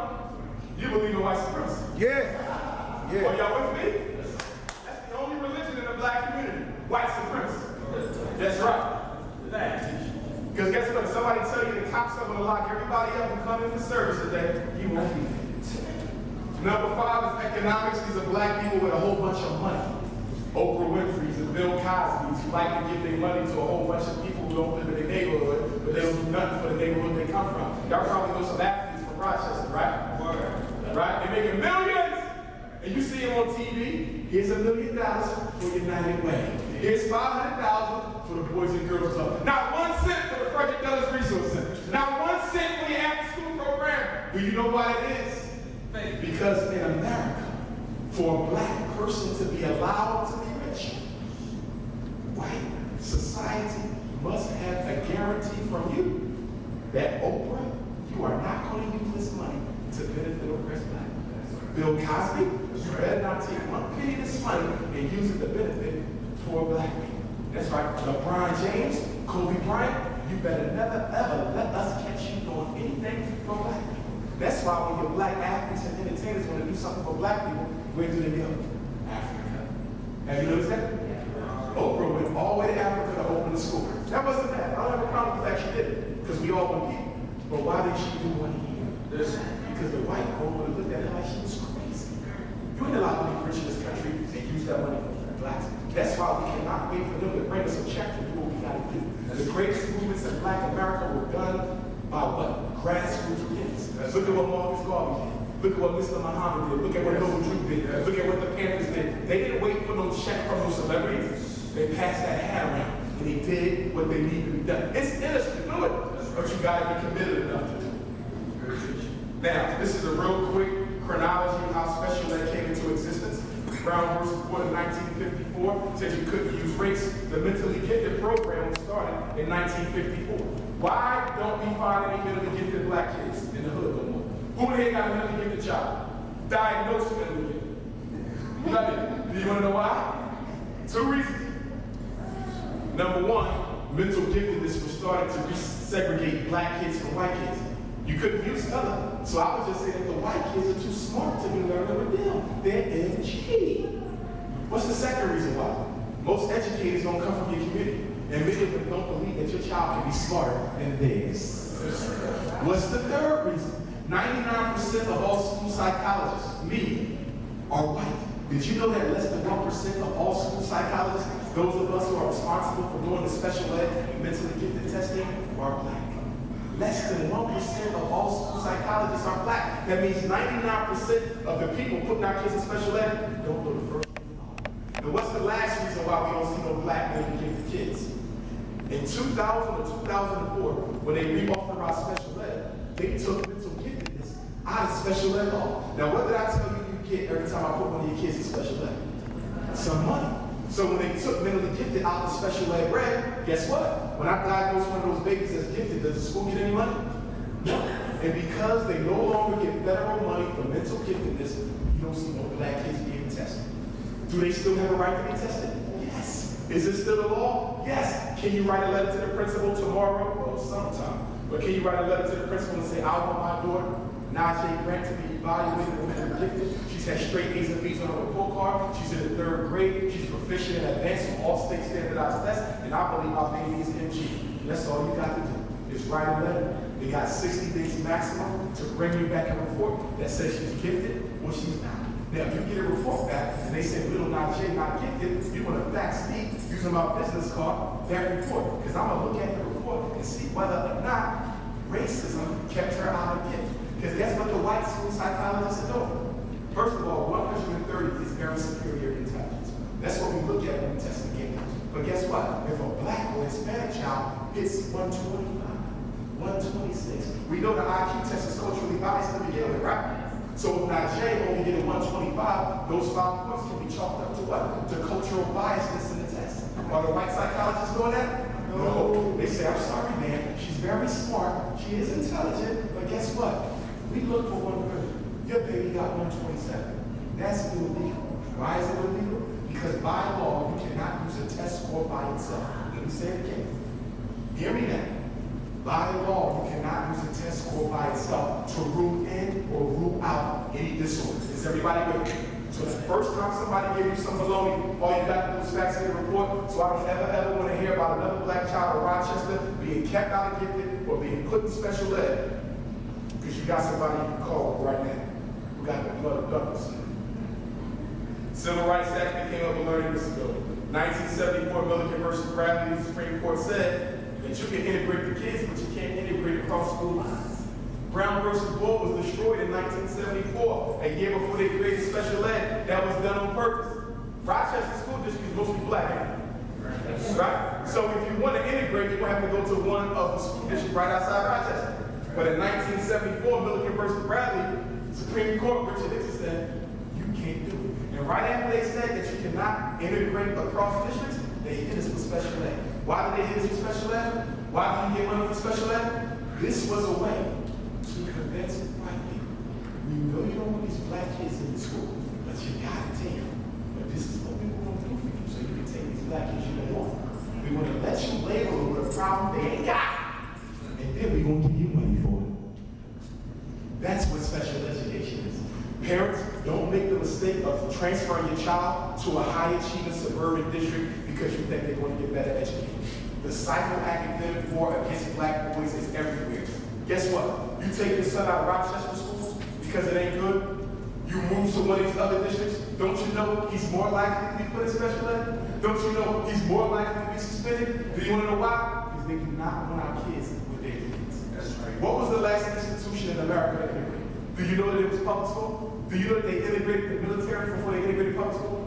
Do you know that they integrated the lunch counter before they integrated public school? Public school was the last institution to integrate. The same people teaching your kids don't want them next to their own. As we wrap this up, learning disability. Remember I told you that was created to put kids in special ed without proof. Every psychological diagnosis is a what? Professional opinion. If somebody telling you borderline, it's just an opinion. Somebody telling you bipolar, it's just an opinion. Somebody telling you that you're depressed, it's just an opinion. Could you be depressed? Yes, but it's a professional opinion because it can't be proven. Somebody say your child got ADHD, it's an opinion. I want y'all to stop taking psychological and psychiatric diagnoses and treat them like they're facts of nature. Are y'all with me? Yesterday, your son was responsible for his behavior. Today, your son ain't responsible for his behavior because he's been told he got ADHD.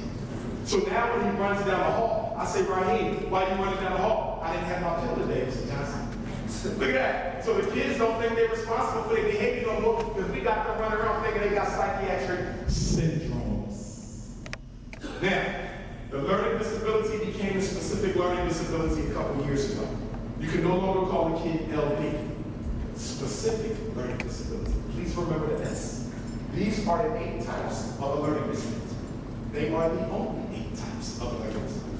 So if you get a report and somebody tells you your child is LD, SLD, and they need special ed, and they did not give you a sub-area, give them help. Basic reading skill, can your child read? Reading fluency, can your child read at the rate of conversational language? I should be able to read as smoothly as I'm talking. If I'm not, I have a reading fluency problem. Does it mean I have a disability? No, unless that's your professional opinion. Reading comprehension, can they understand the written word? I'm gonna tell y'all something. Black kids are not being taught how to comprehend what they read. Are you listening to me? Don't you dare let John think he's a good reader because he can zoom through the book. Because some of y'all got John, my son the best reader in his class. You can give him anything, he can read it in 2 minutes, and then when I come in, John, I got some comprehension questions. What was the moral of the story? Yes. Okay? What happened to Mrs. Lawrence when she came out of the story? I don't remember. Y'all see that? So when your son takes a standardized test that comes from Albany, he's scoring lower than he should. Not because he didn't know the answer, he couldn't understand the question. Teach him at home how to comprehend. Math computation, the ability to add, subtract, divide, multiply.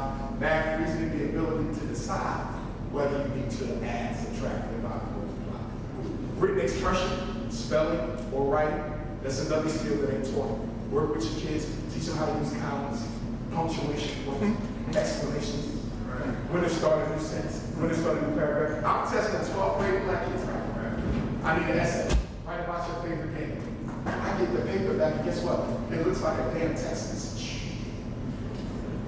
LOL, SMH, SMPH. Y'all got your kids growing up thinking they can use text language in the school. They're being miseducated. That's right. That's right. Let them know that that is not official English language. If you do that on the SAT, you will lose those points.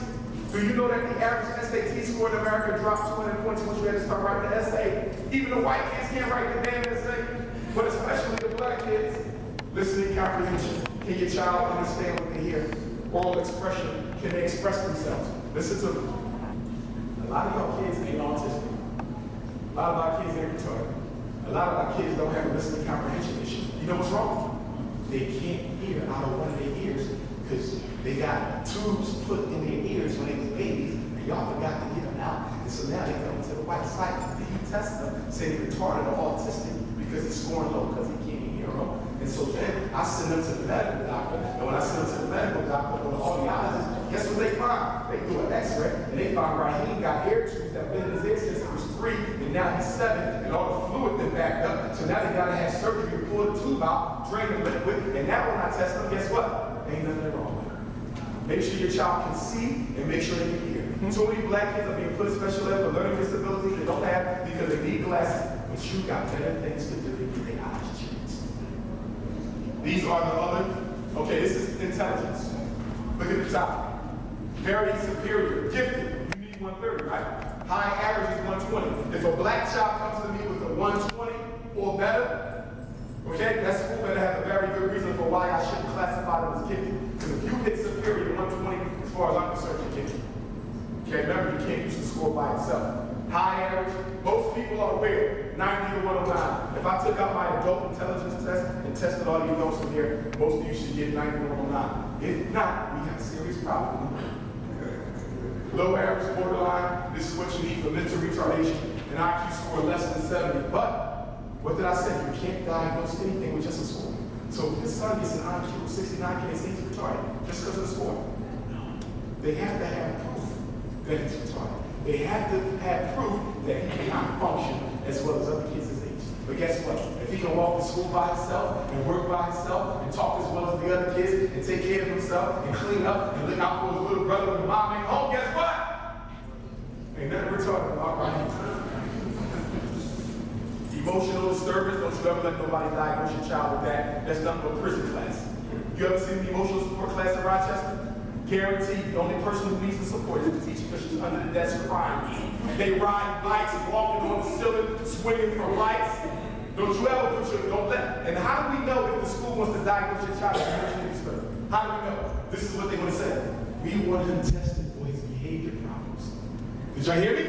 If the school says we want him tested for behavior, this is the only label that a behavior can get. So you automatically know that they're going to say your son is emotionally disturbed. Don't do it.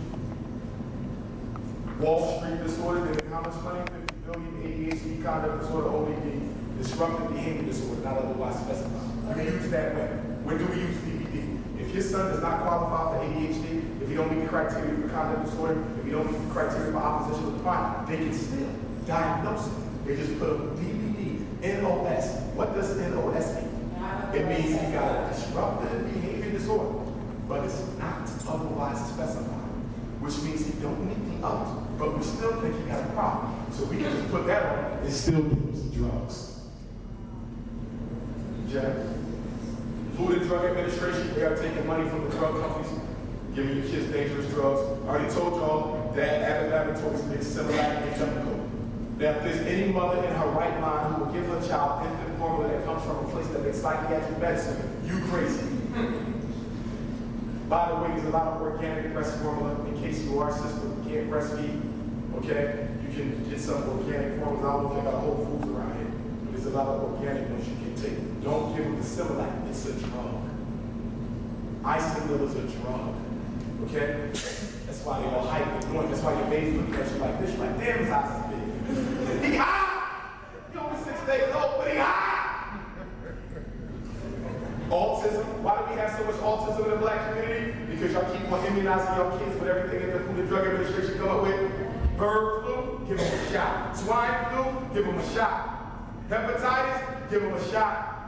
Negro flu, give them 2 shots. Speech and language impairment. What is a speech and language impairment? Any of y'all got kids to be stuttering? They need speech therapy. I don't mind them being diagnosed with that because you don't go into special ed class because you got speech and language impairment. You get speech therapy. You don't go to no class. Anybody in here got a child who's 3, 4, 5, haven't started kindergarten yet, and you see a delay, get that baby some early intervention. Call the school board, tell them your child is 3, 4, 5, and you notice that they're looking a little autistic or a little emotional or a little retarded or a little something. Don't wait till they get to kindergarten. Get that baby some help. I'm serious, black parents. A lot of y'all see something wrong with your baby, like they're not hearing or they're not looking, but you don't want to accept it. I know that's not easy to accept your child have a problem. I understand that, trust me. Okay? But if you really love the baby, you want to get them the help from 3 to 5. So when they start in kindergarten, they might not need special ed. If you wait till they get to school so the teacher can see that his eyes ain't moving, they will go right to special ed. Okay? Is kindergarten mandatory in New York State? In Pennsylvania, kindergarten is not mandatory. Is it mandatory in New York State? It's an option. Do me a favor, instead of a kindergarten or homeschool them yourself, Because I'm going to tell you right now, if a black child shows up to kindergarten and can't write their name, can't identify their letters, colors, numbers, sizes, shape, the white teacher sent them straight to the white psychologist. They're going to get labeled simply because they what? A, B, T. What is A, B, T? Your child ain't been taught. The next time the teacher calls you and say, I want the psychologist to test John because I think he's a little reading disabled, you know what you want to say? My son does not have a learning disability. Okay? Y'all have a teaching disability. The school has not made AYP in 4 years. You've had 4 different principals in 2 years. The classroom teacher has been switched 6 times and only been in school 3 months. So the reason my son is 2 grades below level ain't because he can't learn, y'all not teaching. Furthermore, Mr. Principal, when my son was in 4th grade last year, that teacher was fresh out of college and didn't know nothing. When he was in 3rd grade, you suspended him so much that he wasn't in school long enough to teach. When he was in 2nd grade, the teacher went out on maternity leave, and y'all had about 6 or 7 different substitutes, and some of them wasn't even certified. So if you want me to sign this paper to get John tested, the answer is no. My son don't have an SLD, he ABT. You ain't taught him, so please teach him. Stop giving your power away, black parents. Stop letting the school make you think something wrong with these babies. They're not being taught right, and they want to put them in special ed after they ain't taught. Developmental delay 3 to 5 traumatic brain injury. Make sure you watch the kids when they're outside playing, don't let their head hit the concrete, shake up the brain, and cause traumatic brain injury. You can't walk in a straight line, they can't remember nothing, can't talk. Please be careful with the babies when they're outside on the monkey bars. Told you the schools get approximately $7,000 to $10,000 every time I put a kid in special ed. They get that money every year. If I take a 2nd grade boy, put him in special ed in 2nd grade, he don't graduate to 12, $7,000 to $10,000. Okay, we're just going to use 7 because it's low. 7,000 times 10 years is an extra $70,000 to the school. Now hear that? Special education is a business. People are getting paid off of it. Why do black kids never get out special ed? Too much money. Nobody's responsible. The IEP plans are inferior. Also, 3 years. Every kid's supposed to be reevaluated in 3 years. Guess what they're doing to the black kids? Are they reevaluating them every 3 years? Nope, they push them right up because they know you don't know that they're supposed to. Unconcerned parents. I'm going to end on this note, then I'll take questions. When we start building our 5 schools, when we start building our own schools, it's 5 sciences that every black child must be taught. If the black race, if the African race is to be able to compete with the Asian and the European, the curriculum must include these 5 core areas. There will be other stuff. History, science, math, but they must be these 5. The first one is what? Agricultural science. Black people do not know how to work the soil. You don't know how to grow fruit. You don't know how to grow vegetables. So guess what? If all the white supermarkets closed down in Rochester, how would you eat? I know, the Chinese store, shrimp fried rice. The next one, political and military science. Our children have to understand why black people are in the situation they're in. I don't have nothing wrong with learning about Egypt. I ain't got nothing wrong with learning about none of that. But guess what? That's not enough. Okay? They have to be taught political science. Who created AIDS and why? Why are so many black men in jail and why? Why is it that only 1 out of every 4 black women gets married and why? Our children have to be politically intelligent. We just giving them King Tut and Ramses II. Guess what? They died over 5,000 years ago and they're not coming back. Are y'all with me? And I'm not knocking the whole Egyptology movement. I love it. I can't wait to go to Kemet. But guess what? Egyptology is becoming another religion. We don't need another religion. We need struggle and strategy. Are y'all with me? Only 3 things are going to get black people out of our situation. Accurate information, like you get here today. Institutions for us and our children. If a black woman is pregnant, she should be able to go to a black woman who will supervise that pregnancy. She should not have to go to a hospital with a doctor who spends 5 minutes with her, puts gloves on, and wish he didn't have to go between her legs. Are y'all listening to me? Okay. And then we need industry. We need businesses in order to do what? Raise the money that's going to pay for the school. Raise the money to pay for health care. Raise the money to pay for college. Where's our ships? Where's our airplanes? Where's our distribution companies? Where's our supermarkets? That's what we need. Okay? We need industry. And none of your black leaders are talking about industry. Not Al Sharpton, not Cornel West, not Minister Farrakhan, he's too worried about Libya. We got to build industries and institutions. And that's the only thing that's going to take us from where we are to where we need to be. The next time we walk into a black people, ask that question. Am I here to get some information that I need? Or are we here to talk about building an institution for the community? Or are we here about raising money so that we can build institutions? If you at a meeting and you ain't getting information discussing institutions or industry, get up and walk out. But guess what? If you applied that criteria for the church and the mosque, that means you would never come. Exactly. Next, our kids have to be taught about health and dietary science. Some of our kids eat all day. For those of y'all who don't know, high fructose corn syrup is a drug. White table sugar is a drug. Caffeine is a drug. How many people knew that white table sugar was once listed as a drug by the Food and Drug Administration until the drug companies forced them to take it off? That's why it looks like crack, weighs like crack, and has the same side effects as crack. And guess what? The average Negro consumes 20 pounds of table sugar a year. And we wonder why cancer is up, hypertension is up, brain tumors are up. You are being killed by the high fructose corn syrup, the table sugar, and the caffeine. And then you got a bad habit of giving John $5 every day when you go to school. So on top of the sugar in your refrigerator, and on top of the sugar in your cabinet, and on top of the trifling lunch they feed them in school, you now give him $5 to supplement his sugar addiction. Now, if you really want to know whether or not your child has abnormal hyperactivity, you have to put them on a sugar fast. You know what that means? Go home when you leave your bed. Anything in your cabinet or refrigerator that got the word sugar or toast, fructose, sucrose, any of that, it goes in the trash for 3 months to get the drug out of the system. I bet you his behavior goes back to normal. Most of y'all can't do that. Do you want to know about mom and dad? Because y'all are a bunch of sugar addicts. You guys listening to me? What the hell you eat off my ice cream? Is this thing crazy? I grew up on Pepsi. He lost his mind. Don't let anybody look back. He talking about, I got to get rid of my sweetener. The whole black community is hooked on something. Some of y'all go shopping and you got 2 carts of sugar. Where's the food at? TV dinners, nothing but sugar. Then y'all getting Frosted Flakes and Fruity Pebbles, nothing but sugar. And you wonder why he's doing it. And then the schools, they don't even give him recess and gym. So now he's hyped, he's on a high, and he can't even release the edge.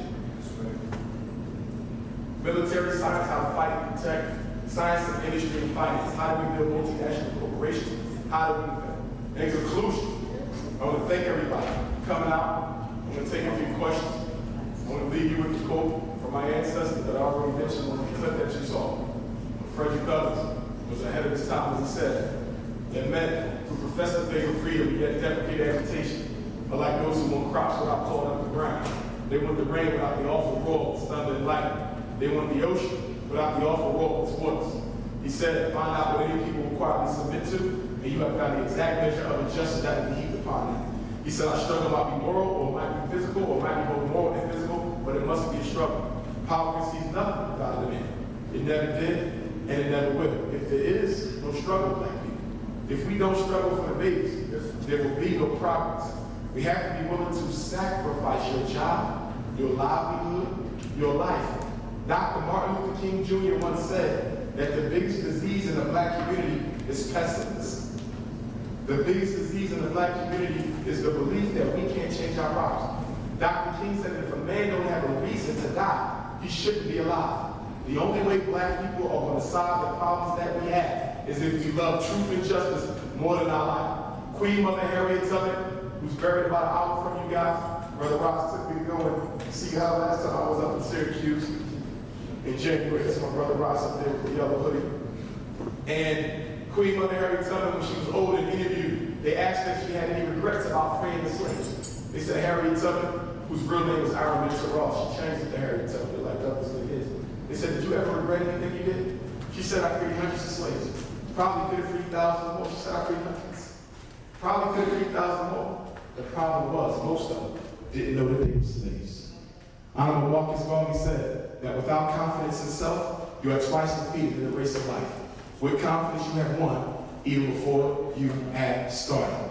Mr. Garvey said that a race without power is a race without respect. Thank you for your time.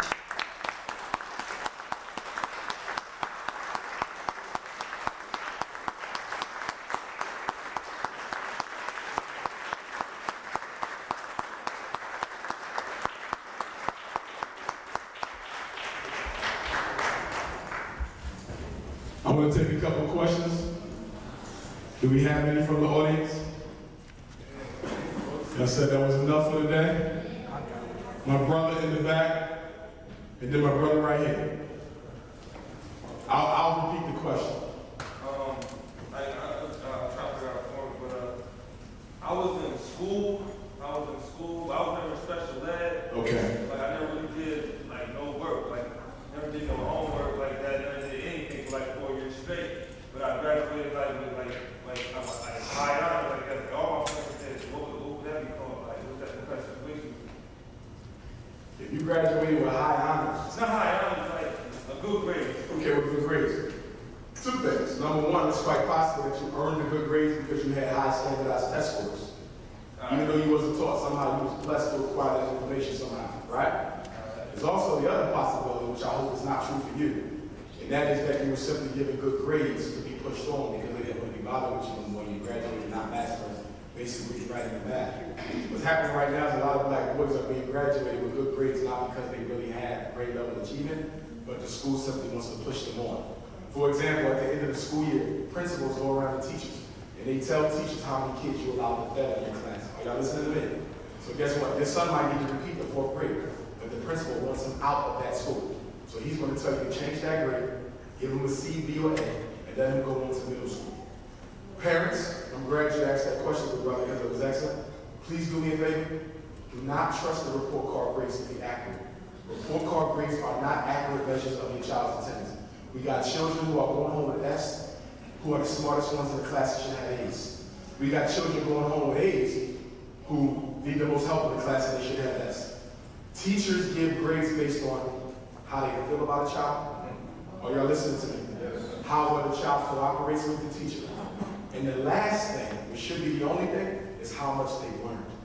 Don't you dare look at that report card and say, my baby doing good, until you do what? Get an outside academic specialist, even a teacher that you know. Can you test my child? I want to see whether or not you believe that these grades were earned. Okay? Why do teachers give students good grades even if they don't earn it? If I'm a teacher and I fail everybody in my class, that means what? I haven't been doing my job. So you know what I'm going to do? I'm going to fail a couple.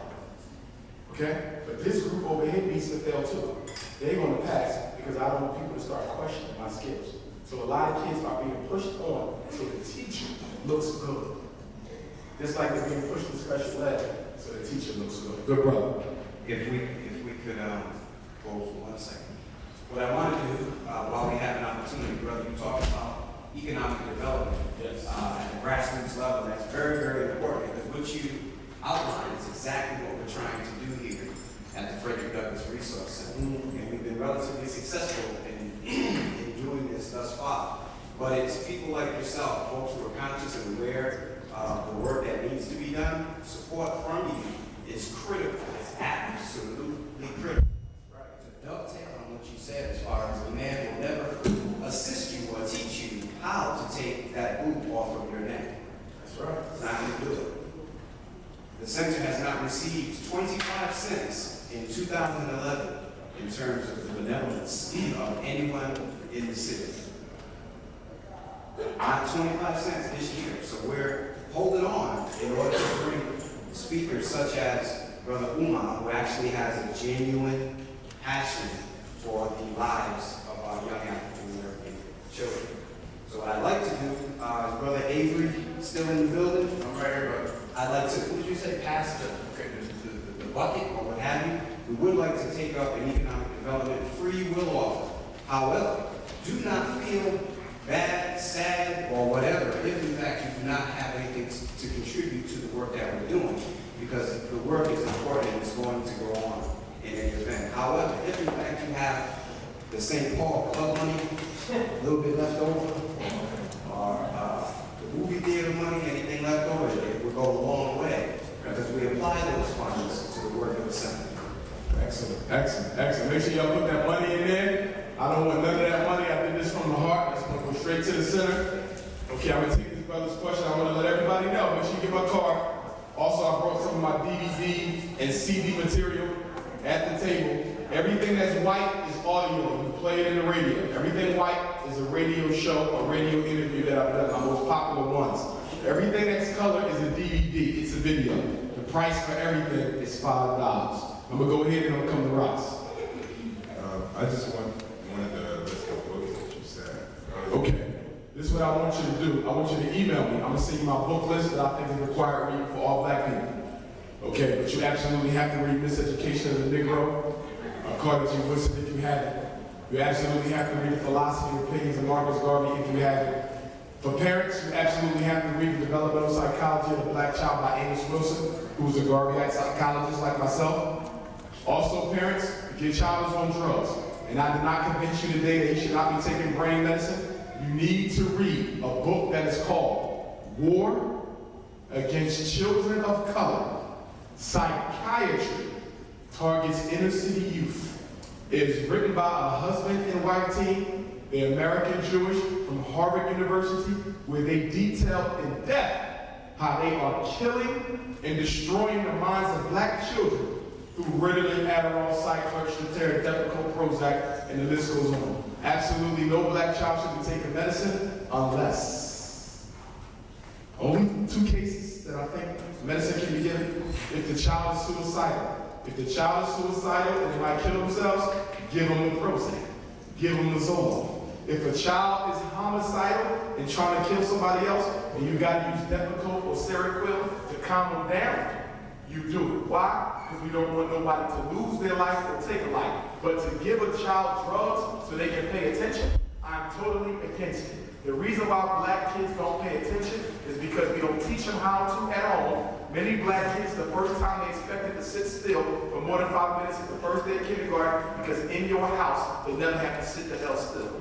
That's number 1, okay? And the second reason why black kids don't pay attention is because teachers are boring teachers. And they don't know how to keep a child's attention.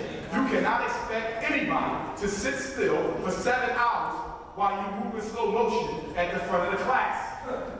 I'm a pretty good orator, but there's no way I would be able to keep you for 7 hours straight, and you grown men and women. So why we expect a 6, 7, 8, 9, 10, 11, 12-year-olds to sit still for 7 hours a day and listen to somebody who really don't want to teach them and does not know how to engage an audience?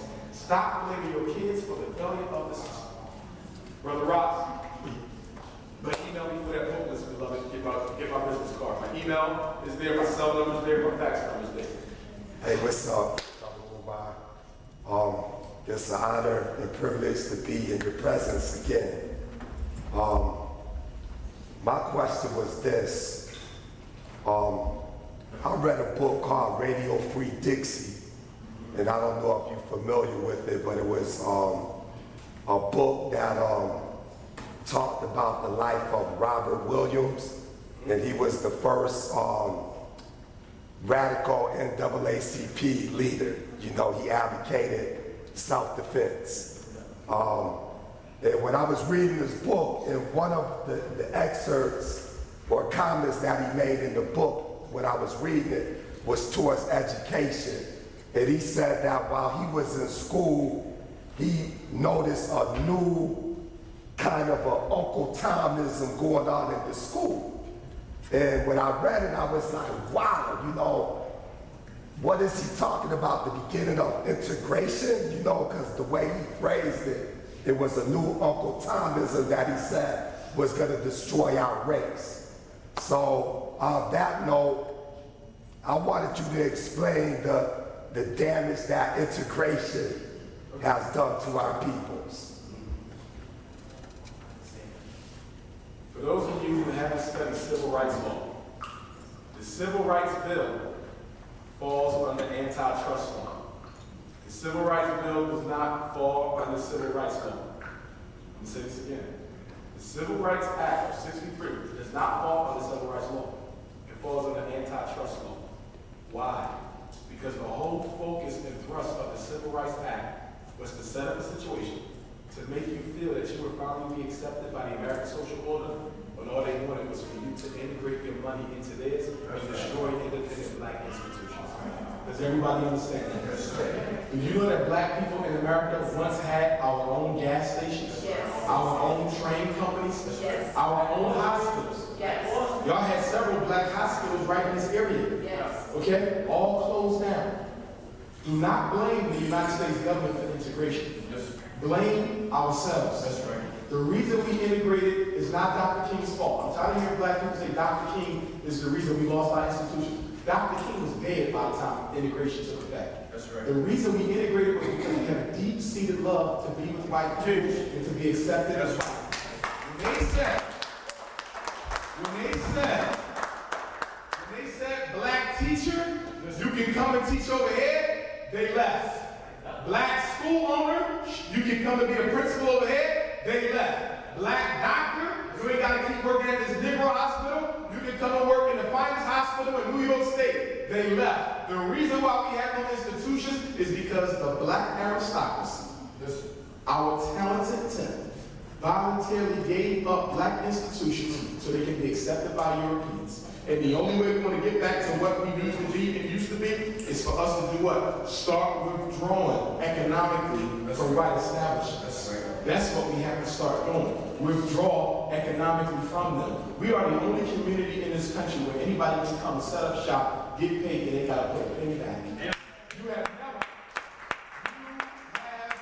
never seen a Chinese corner store in an Italian neighborhood, and you never will. You will never see an Italian pizza shop in a Chinese neighborhood. Because every race knows that economics is the lifeblood of a people. So they are stingy with their dollars. That's right. They only give them to each other as much as they can. And that's why the dollar in most communities circulates about a dozen times before it leaves, and the dollar in the black community doesn't even circulate once. The minute you get paid, you take it straight to an Arab or European, okay, or an Oriental or somebody other than an African.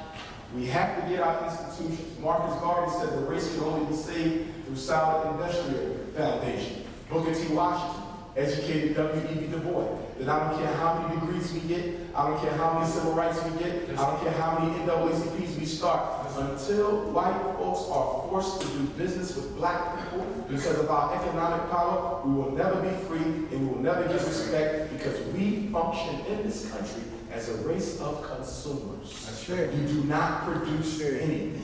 And one of the biggest reasons why we don't produce is because we do not have our own distribution network.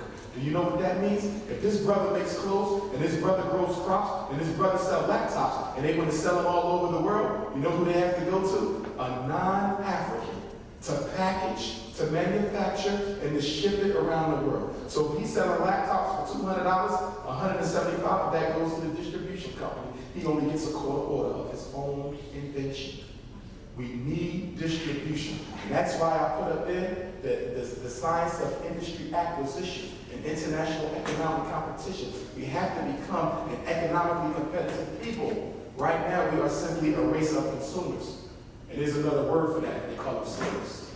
Yes, sir. So we have to change that situation. Excellent question by Brother Rossi. The other piece that I think he was talking about too was how in the public schools, white administrators use black administrators, okay, to mistreat our boys. That's why a lot of black high schools have black principals, okay? Because that way, if it's a black face there, many of you will be more trusting in what they do to your child. But I'm gonna tell you this, and I'm telling you from experience, most of the black kids I've had to fight for, I did not have to fight a white principal or a white superintendent. I had to fight black teachers, black principals, and black superintendents. Our own people are messing our kids up. In the schools where I work, guess what? Guess who sends me the mentally gifted referrals? The white teachers. I ain't got a single mentally, first of all, let me go on record by saying this. I ain't got a single mentally gifted referral for a black child from any school in 2 years. Did y'all hear that? In 2 years. There's 180 school days in a year. It's 180, that's 360 days. Not one black kid is smart enough to be gifted, but how many do I get for autism? How many do I get for retardation? How many do I get for ADHD, for learning to say, well, I get them all day, y'all? I'm not saying that you should mistrust the black staff in your child's school. I'm saying you have a responsibility to study them before you give them your faith. Are you listening? Yes, sir. Study them first. Find out who you can trust. And I'm going to tell you something. Those teacher lounge conversations that I wish you could hear, it ain't just white teachers talking about our kids. It's black teachers. That's right. And y'all also need to know that there's a federal law. There's a federal law that prevents your child's teacher from sharing their information with other kids in the school. It's called FERPA, the Family Educational Rights and Privacy Act of 1974. If you ever find out that your child's teacher told somebody else in that school that his father's in jail, or y'all living in a shelter, or his parents are divorced, or he got ADHD, guess what? They can get in trouble, and they can lose their certification. You write a letter to not only the local school board, but you also write a letter to the Chancellor of Education of the state of New York. You take it to the state, you can lose your certification. Even the principal cannot talk about your child's personal information to another teacher unless they have a what? Educational need to know. If you do not have an educational need to know, you cannot be talking about my children. A child cannot be suspended for more than 10 days at one time. And if your child is being suspended more than 10 days, even if it's not at one time, guess what? That constitutes a possible prevention of receiving their education. Do you have a United States right to a free education? No, you don't. The United States Constitution does not give anybody, black or white, a right to a free public education. It is a state right. New York State. You are a citizen of New York, and that's why you're educated. Okay? You don't have a federal right to an education. And for those of y'all who don't know, there's a movement to abolish the United States Department of Education. Because a lot of people are of the opinion that all we're doing is throwing money at black kids who don't want to learn. So we need to destroy the United States Department of Education because they don't have a constitutional right to learn anyway. If that happens, and this federal government no longer supervises education, you can be made to pay for your child's public education. You can be made to pay for it. They can change the laws. They can determine who can go, who can't go. So before all that comes down the pipe, let's just get together and start building our own schools. Okay? For those of y'all who think about homeschooling, I need to get together and start homeschooling your children. Collective homeschooling. You can't do it by yourself unless you're a stay-at-home parent. Okay, but if he needs to homeschool his son, and he needs to homeschool his son, and they need to homeschool his, and I need to homeschool mine, guess what? He want to do sports on Monday. He got math on Tuesday. He got science and reading, okay, on Wednesday. He want to take care of art on Thursday. And I'm going to do political science and corrective history the other days. Okay? You see that? I still got the other days free. He still got the other days free. Some of us are overburdening ourselves by trying to homeschool on our own, and what happens is you get burnt out and your child suffers. I evaluated a kid at an African Civic Charter School the year before last, whose mother homeschooled him until he was in the 6th grade. Would you know that that boy sat down in front of me and couldn't even spell his name? He was not retarded. He just ain't been taught by his own mother. It took every bone in my body for me not to call Child Protective Services. Because as far as I'm concerned, you shouldn't have this child. He was crying in front of me because he couldn't do what the other kids could do in the classroom. If you are not serious and if you are not disciplined about homeschooling your child, don't you go fill out those papers. Don't you take your child out of school if you know you ain't going to work with them. Only homeschool if you know that you have the time and discipline to homeschool. Otherwise, you ain't doing nothing but creating a home fool. Good sister. In this community, we have a woeful lack of black psychiatrists, psychologists. I mean, I know that there's a woeful lack across the country, but in particular in this community, we have a woeful, and because I work with the funder, I know we've got poor. Wow. How many of them are consciously committed? We have 4 people with degrees. Okay. Like I cannot speak to their consciousness, I can't speak to commitment, and I can also speak to the fact that none of them are child psychiatrists. None of them are school certified. None of them are school psychologists, and none of them are certified child psychologists. None of them do the child location or specialty. Wow. They all work with adults and do children sometimes. Okay. Given that environment that we're in, how can I, with being working in mental profession, not a psychologist, can help parents to understand? I said some of the things that you have said, but they're like, well, a psychologist said. And I said, well, this is a man who does not believe in an internal capacity of your child because of the color of his skin.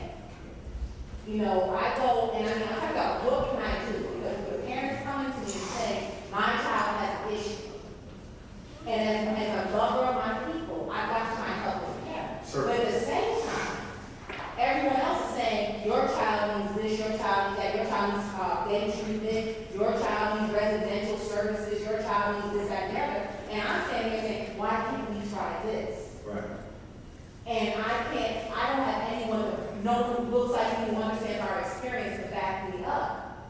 And then the master's level mental health professionals, which there are a number of them in our community, there are not enough of them that are socially conscious who will stand up in the institutions that they're in to stand up and say, what do I do? And what do I say to parents so that they can, I mean, I know there's only something I can do, but if I come to say to parents, say, look, Fox, say what you, say something, what can I say to them? Okay. Number one, two things. You could email me, say, look, there's a brother I know, nationally certified school psych and an educator. I'm gonna email him a summary of what's going on, and he's gonna email me back and we're gonna talk about what he said. Parents still don't want to listen. You can have the parent call me themselves or email me, say, look, can you call this promise you about consent or something that's contested with special ed. Okay? And if that don't work, there really ain't nothing we can do. The best thing we can do is educate the parents. So what that means is maybe I need to come back, right? And this was planned quickly by Brother Jerry and myself. Maybe I need to come back and we need to advertise in advance that there's going to be a conference on educational law and policy for Black parents at the Fredrick Douglass Resource Center. Now follow me? And y'all will be here for 7 months. It's been 2 hours worth of special ed process. I gave you an overview today. There's more details to it. I just gave you the big punches that you need. Then we want to talk about school discipline law. We're going to talk about behavior modification, how you can change behavior without drugs. We're going to talk about how to write letters to the school. Like he said, in the letter, I have sample letters. The parents can use all they got to do is put the information in use. Okay, we talk about exposure, all of that. I will make sure they walk out of here equipped to advocate for their own child in the absence of me being here or another qualified professional. With accurate information, we can deal with 75% of the issues. Now, I'm with you, and I agree with you to do that. There's one other thing in addition to that we need, which is not in here right now. A lot of parents in these that I work with, like you said, you know how to the teacher needs to retire, they were the teacher when you were in school, now they're the teacher when your child was in school. I have parents who won't walk up to the school if they're afraid. Because when they were that student in that school, that person now the principal was a teacher, and they were afraid. This is what we're going to do. There's some psychological, some undoing that. They were miseducated and mistreated in school as well. This is what we're going to do to that. When we do that conference, right? At the end of the conference, we're going to ask who's interested in being a parent advocate. Follow me? For the people who are interested in being a parent advocate, we're just going to have a brief meeting after the conference. Because I'm going to work with y'all directly. Here's the key. The schools will never know I'm giving you that advice. They don't even know anything about them. The reason why it is because if I ever need to evaluate a child, I won't be able to evaluate the child if I was already involved in the situation. Follow? So what? We'll have a handful of advocates. People can call the Fredrick Douglass Resource Center, get an advocate to go with them to the school. I'm getting tired of Black parents having to call white universities to get an advocate to go with them. We got to go with our parents. Y'all follow me? And we got to advocate for them. And I will make sure the advocates are trained, properly prepared. We'll do different vignettes and skits. I'll throw questions out so we know how to respond. I will make sure they're ready. Okay, so next time I come, we can do one day for the parents, and then we can do a second day for the advocates. That'll be really intense to make sure you know what to say when you go into the meeting. Because half of being an advocate is empowering the parent to say things out their own mouth and not out of your mouth. Because if you're the one doing the talking and the school don't hear anything from the parent, then they will say that you are an unauthorized practicer of the law. You're not an attorney. The advocate is there to support, okay, and to inform. Once you go beyond advocacy, okay, then the school can step in and say you're not a lawyer, okay, and you're the only one talking. Only with a lawyer can the parent speak to the lawyer. Okay, so in that training, I'll show you, this is what you want to meet with the parent before y'all go to school. Make sure she bring up these issues, you bring up these, so there's a balance. So there's a balance, and then we'll take it from there. But we don't need lawyers. We don't need psychologists. All we got to do is have a training and make sure y'all prepared to do it yourself. And if there's anybody in here who's considering a career, you're about to go for your master's degree, okay, please consider being a school psychologist. Less than 1% of all of us are Black. We need more. We need brothers and we need sisters. You can make excellent pay, Most school psychologists are paid on the same level as a school principal, and you don't have half the responsibility. You can also work for yourself. The school psychologist is the only psychologist in America who can work independently without a doctor, because I work for myself. I quit the school district of Philadelphia about 6 years ago because I got tired of going to work, fighting with white people, who telling me to put my boys in special ed when I know the only thing wrong with them is they ain't been taught. So I walked away from that. I've been independent ever since then. It's the best decision that I made. You can work for yourself, you can fight for the community, you can fight for the kids, okay? Or if you want to work in the school district, you can do that too, because we do need some of us on the inside as well. But it's an excellent job. I've been encouraging every black person I come across to do it. I have about a dozen people who are now certified school psychologists, and it was the best decision of their life. And they will tell you that you will always have a job if you're a school psychologist. Why? Because people are always trying to misdiagnose black kids. So anybody looking for a second master's, or for those my young people, like my princesses right there, y'all want to start thinking about college, please consider being a psychology major, and please consider getting your master's in school psych. Even if your bachelor's is not in psychology, you can still get a school psych certificate. It's only two years of classes, like a regular master's, and then you do a 1-year internship. It is the internship that turns black people off. They say, I don't want to have to spend a whole year not really getting paid. But the internship is paid. You just don't make the type of money you make once you have your cert. But it is worth it, y'all. It is worth it. And most importantly, our kids need this. There's no way we want to fight the special ed war and the psychiatric war where less than 1% of all the people tested and placing are white, or East Indian, or Chinese. I'm dealing with a situation in Philadelphia right now. The gentleman who put the kid in, he said the black boy was retarded, he's from China. Okay, he came and he was trained, that's all good. But look at that cultural disconnect. The boy not even retarded. So we need us in there, y'all. So please consider a career in school psychology until we build our schools, because that's the final solution. And I'm gonna put this out there like I put this out wherever I go, all across the country. If you get a school building, that we can take to build a school, I'll relocate to Rochester and start the school. Okay, I'll put this out wherever I go. Nobody got a school building yet. Why am I saying that? Because I want my own school. We need our own school, but I don't want to take out a loan from the white bank. Do y'all feel me? I don't want to do that, because it'll put me in debt for the rest of my life. So I need a building. The biggest problem with an independent school is the building, the real estate. You need that building. And they out there want 20 million, 30 million. So if y'all know of a building that can be converted into a school, it got the size, it looks like it can fit 300 to 500 of our kids in there, and you know ain't nobody going nothing with it, especially if they black. You need to step to it and say, look, this has been sitting here. So before the city take it from you, okay, let us take it, donate it to this purpose, okay? Or before it goes up for tax sale, let us pay off the taxes and make a school of this before the city take it from you and you don't get nothing for it. So when you drive through Rochester, and you say, wait a minute, old man Smith owned that over there, he ain't done nothing with it in years. They go an old church, it looks like it can be converted into a school, then let me know. Because whoever comes up with the first building, I'm relocating. Everybody can email me with prices. Here go one brother Johnson, 20 million. How much you want to spend? How much I want to spend? I look like LeBron James, you know, I ain't got 10 million, but they don't even want to have that. Okay? So that's my challenge to y'all. Thank you, Mike. No problem. Always.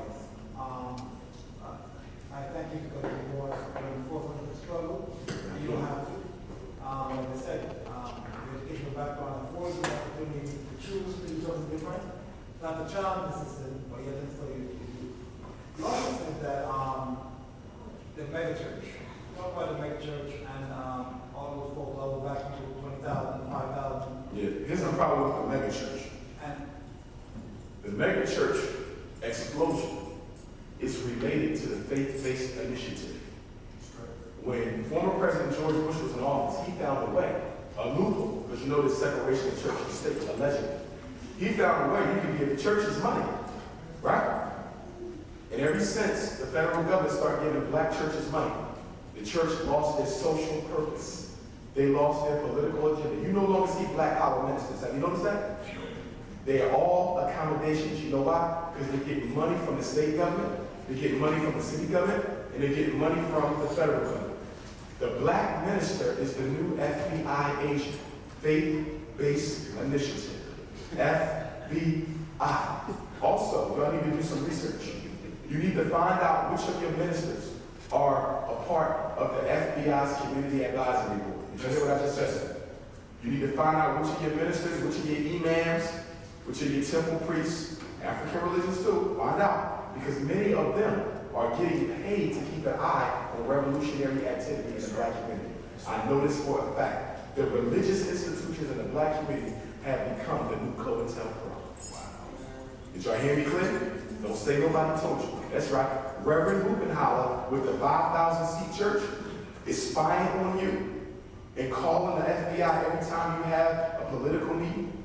Okay, for all we know, somebody in here might be spying for the FBI. Because you do know 6 years ago, the FBI doubled the amount of black city agents that it had. There's more black FBI agents now than it was in the 60s. And their job is to do what? Collect information. So every time you go to a black meeting, the question ain't if. I don't have to ask, is somebody here an agent? They might not even know they are, because you know we got a big house. Okay? But without a doubt, there's always an agent amongst us. You can't keep them out. You simply have to identify them and disassociate yourself from them. But the black church is not the black church of yesterday. That's right. We have time. I'm sorry. Sure. We have time for one more question. All right. One more? Anybody heard that? Yeah. I'm in school right now to be a psychologist myself. Undergrad or master's? Undergrad. I have a bachelor's in mental, but I'm also in communications as well. But I'm not pursuing school psychology. I want to get your opinion on social psychology. What do you feel on social psychology and its place in the black community? Okay. Excellent question, my brother. Because college is so expensive, and I want every black parent in here to hear me well. Because college is so expensive, we cannot afford to waste money and time studying for careers that do not have jobs waiting for you when you're done. If you want to study social psychology, and we have to study it, okay, it's one of my favorite subjects, study it on your own so you can use that information to help your people. I do not want you to pay for a graduate education and get a doctorate in social psychology because there is no job for social psychologists other than teaching on a university level. Because you're a black man, the chances of you getting a job on a university level, unless it's at an HBCU, but even there you're going to have difficulty. If you're not an effeminate male or a homosexual black male, it's difficult to get teaching jobs in America's universities now. Did y'all hear what I said? If you are not effeminate, and I can feel your energy, you're a warrior, you will not get hired. Okay? You will not get hired. The only black males you see teaching in colleges now are effeminate and non-threatening, and that ain't you. Okay? I want you to get something that's practical. The school psych cert is practical, because you can work for yourself, and you ain't even got to get the doctorate, you can just get the cert. So, the social psych is your passion. Study it, but study it on your own. When you go to school, and I want all the parents to hear me here, anything your child want to be, you might have to sit them down and say, look, okay, that's good that you want to study art history. But guess what? You ain't going to get no job being an art historian. So you're going to study that at the full line. I'm going to send you to college for something practical. Are y'all listening to me? Because guess what? Colleges are about money. You do know that. And half the degrees that they offer are totally worthless. Did y'all hear what I said? I'm running into black kids who are majoring in stuff, and I'm saying to them, what job do you get with that degree? There's no job for that nonsense. I'm sending you to college so you can be able to at least to get temporary employment until you go into work for yourself. And please stop sending all of our kids to college who don't want to be here. Trade school is a viable option. We need electricians. We need plumbers. We need carpenters. We need workers. Do you know that America has an excess of black college-educated people who can't find jobs? Because guess what white racism is going now? They're now telling black people, you overqualified. And we saying, look, I know I got a master's, but I got to feed my family. I don't mind working in Pathmark. Are y'all with me? I don't mind working for sanitation because it's a job of benefit, but I can't hire you because you're overqualified. They just use your education against you. So make sure your children are majoring in things that come with jobs. No child should be going to college if what they want to be doesn't require a college degree. I wanted to be a psychologist since I was young high. That's why I went to college. I got a friend of mine who went to a trade school. He makes the same amount of money I make now, and he only had to go to school for 2 years. He's a self-employed carpenter. He helps people build houses. He built his own house from the ground. Are y'all listening to me? I don't regret doing what I'm doing because I love what I do, and I'm comfortable. But look at that. Look at that. What if somebody told him he had to go to college? He'd probably be homeless right now, or selling crack somewhere. Another problem of the civil rights movement is that it made us think everybody got to go to college in order to prove our equality with white. Are y'all listening to me? No. And guess what? For my princesses back there, don't tell them that they can't work with their hands. Okay? We telling our daughters, you can't be no auto mechanic. You can't be no electrician. That's not a ladylike person. We telling our sons, you can't be nurses. Do you know nurses are one of the highest paid professions in this country? Ain't nothing wrong with a black man being a nurse, but we are stereotyping jobs, okay, that come with significant income. Don't do that, okay? Take them on a tour to some trade schools. I'm sure y'all got some trade schools around here, okay? A brother who fixes cars makes just as much money as a medical doctor, okay? If this roof start leaking and they got to call some plumber in to fix it, he want to fix it in 1 hour and give him a bill for about $2,500. You see that? So please, please, y'all, give them options. Stop landlocking our kids into college. The only thing you guarantee to get with college is debt. Your child will go to college, spend 2 years, drop out. Now he owes $40,000 and still he got no education. So now he's starting in the ring. Okay? Let's read some more. Let's think some more. Make sure your children read at least 1 book a month.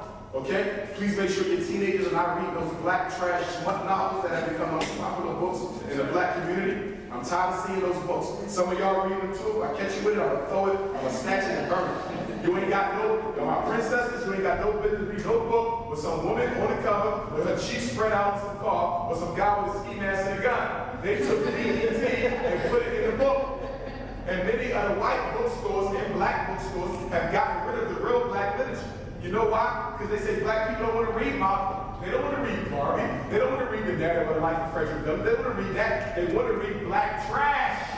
So that's what we sell them, black trash. What you read, what you consume, you become. Thank you.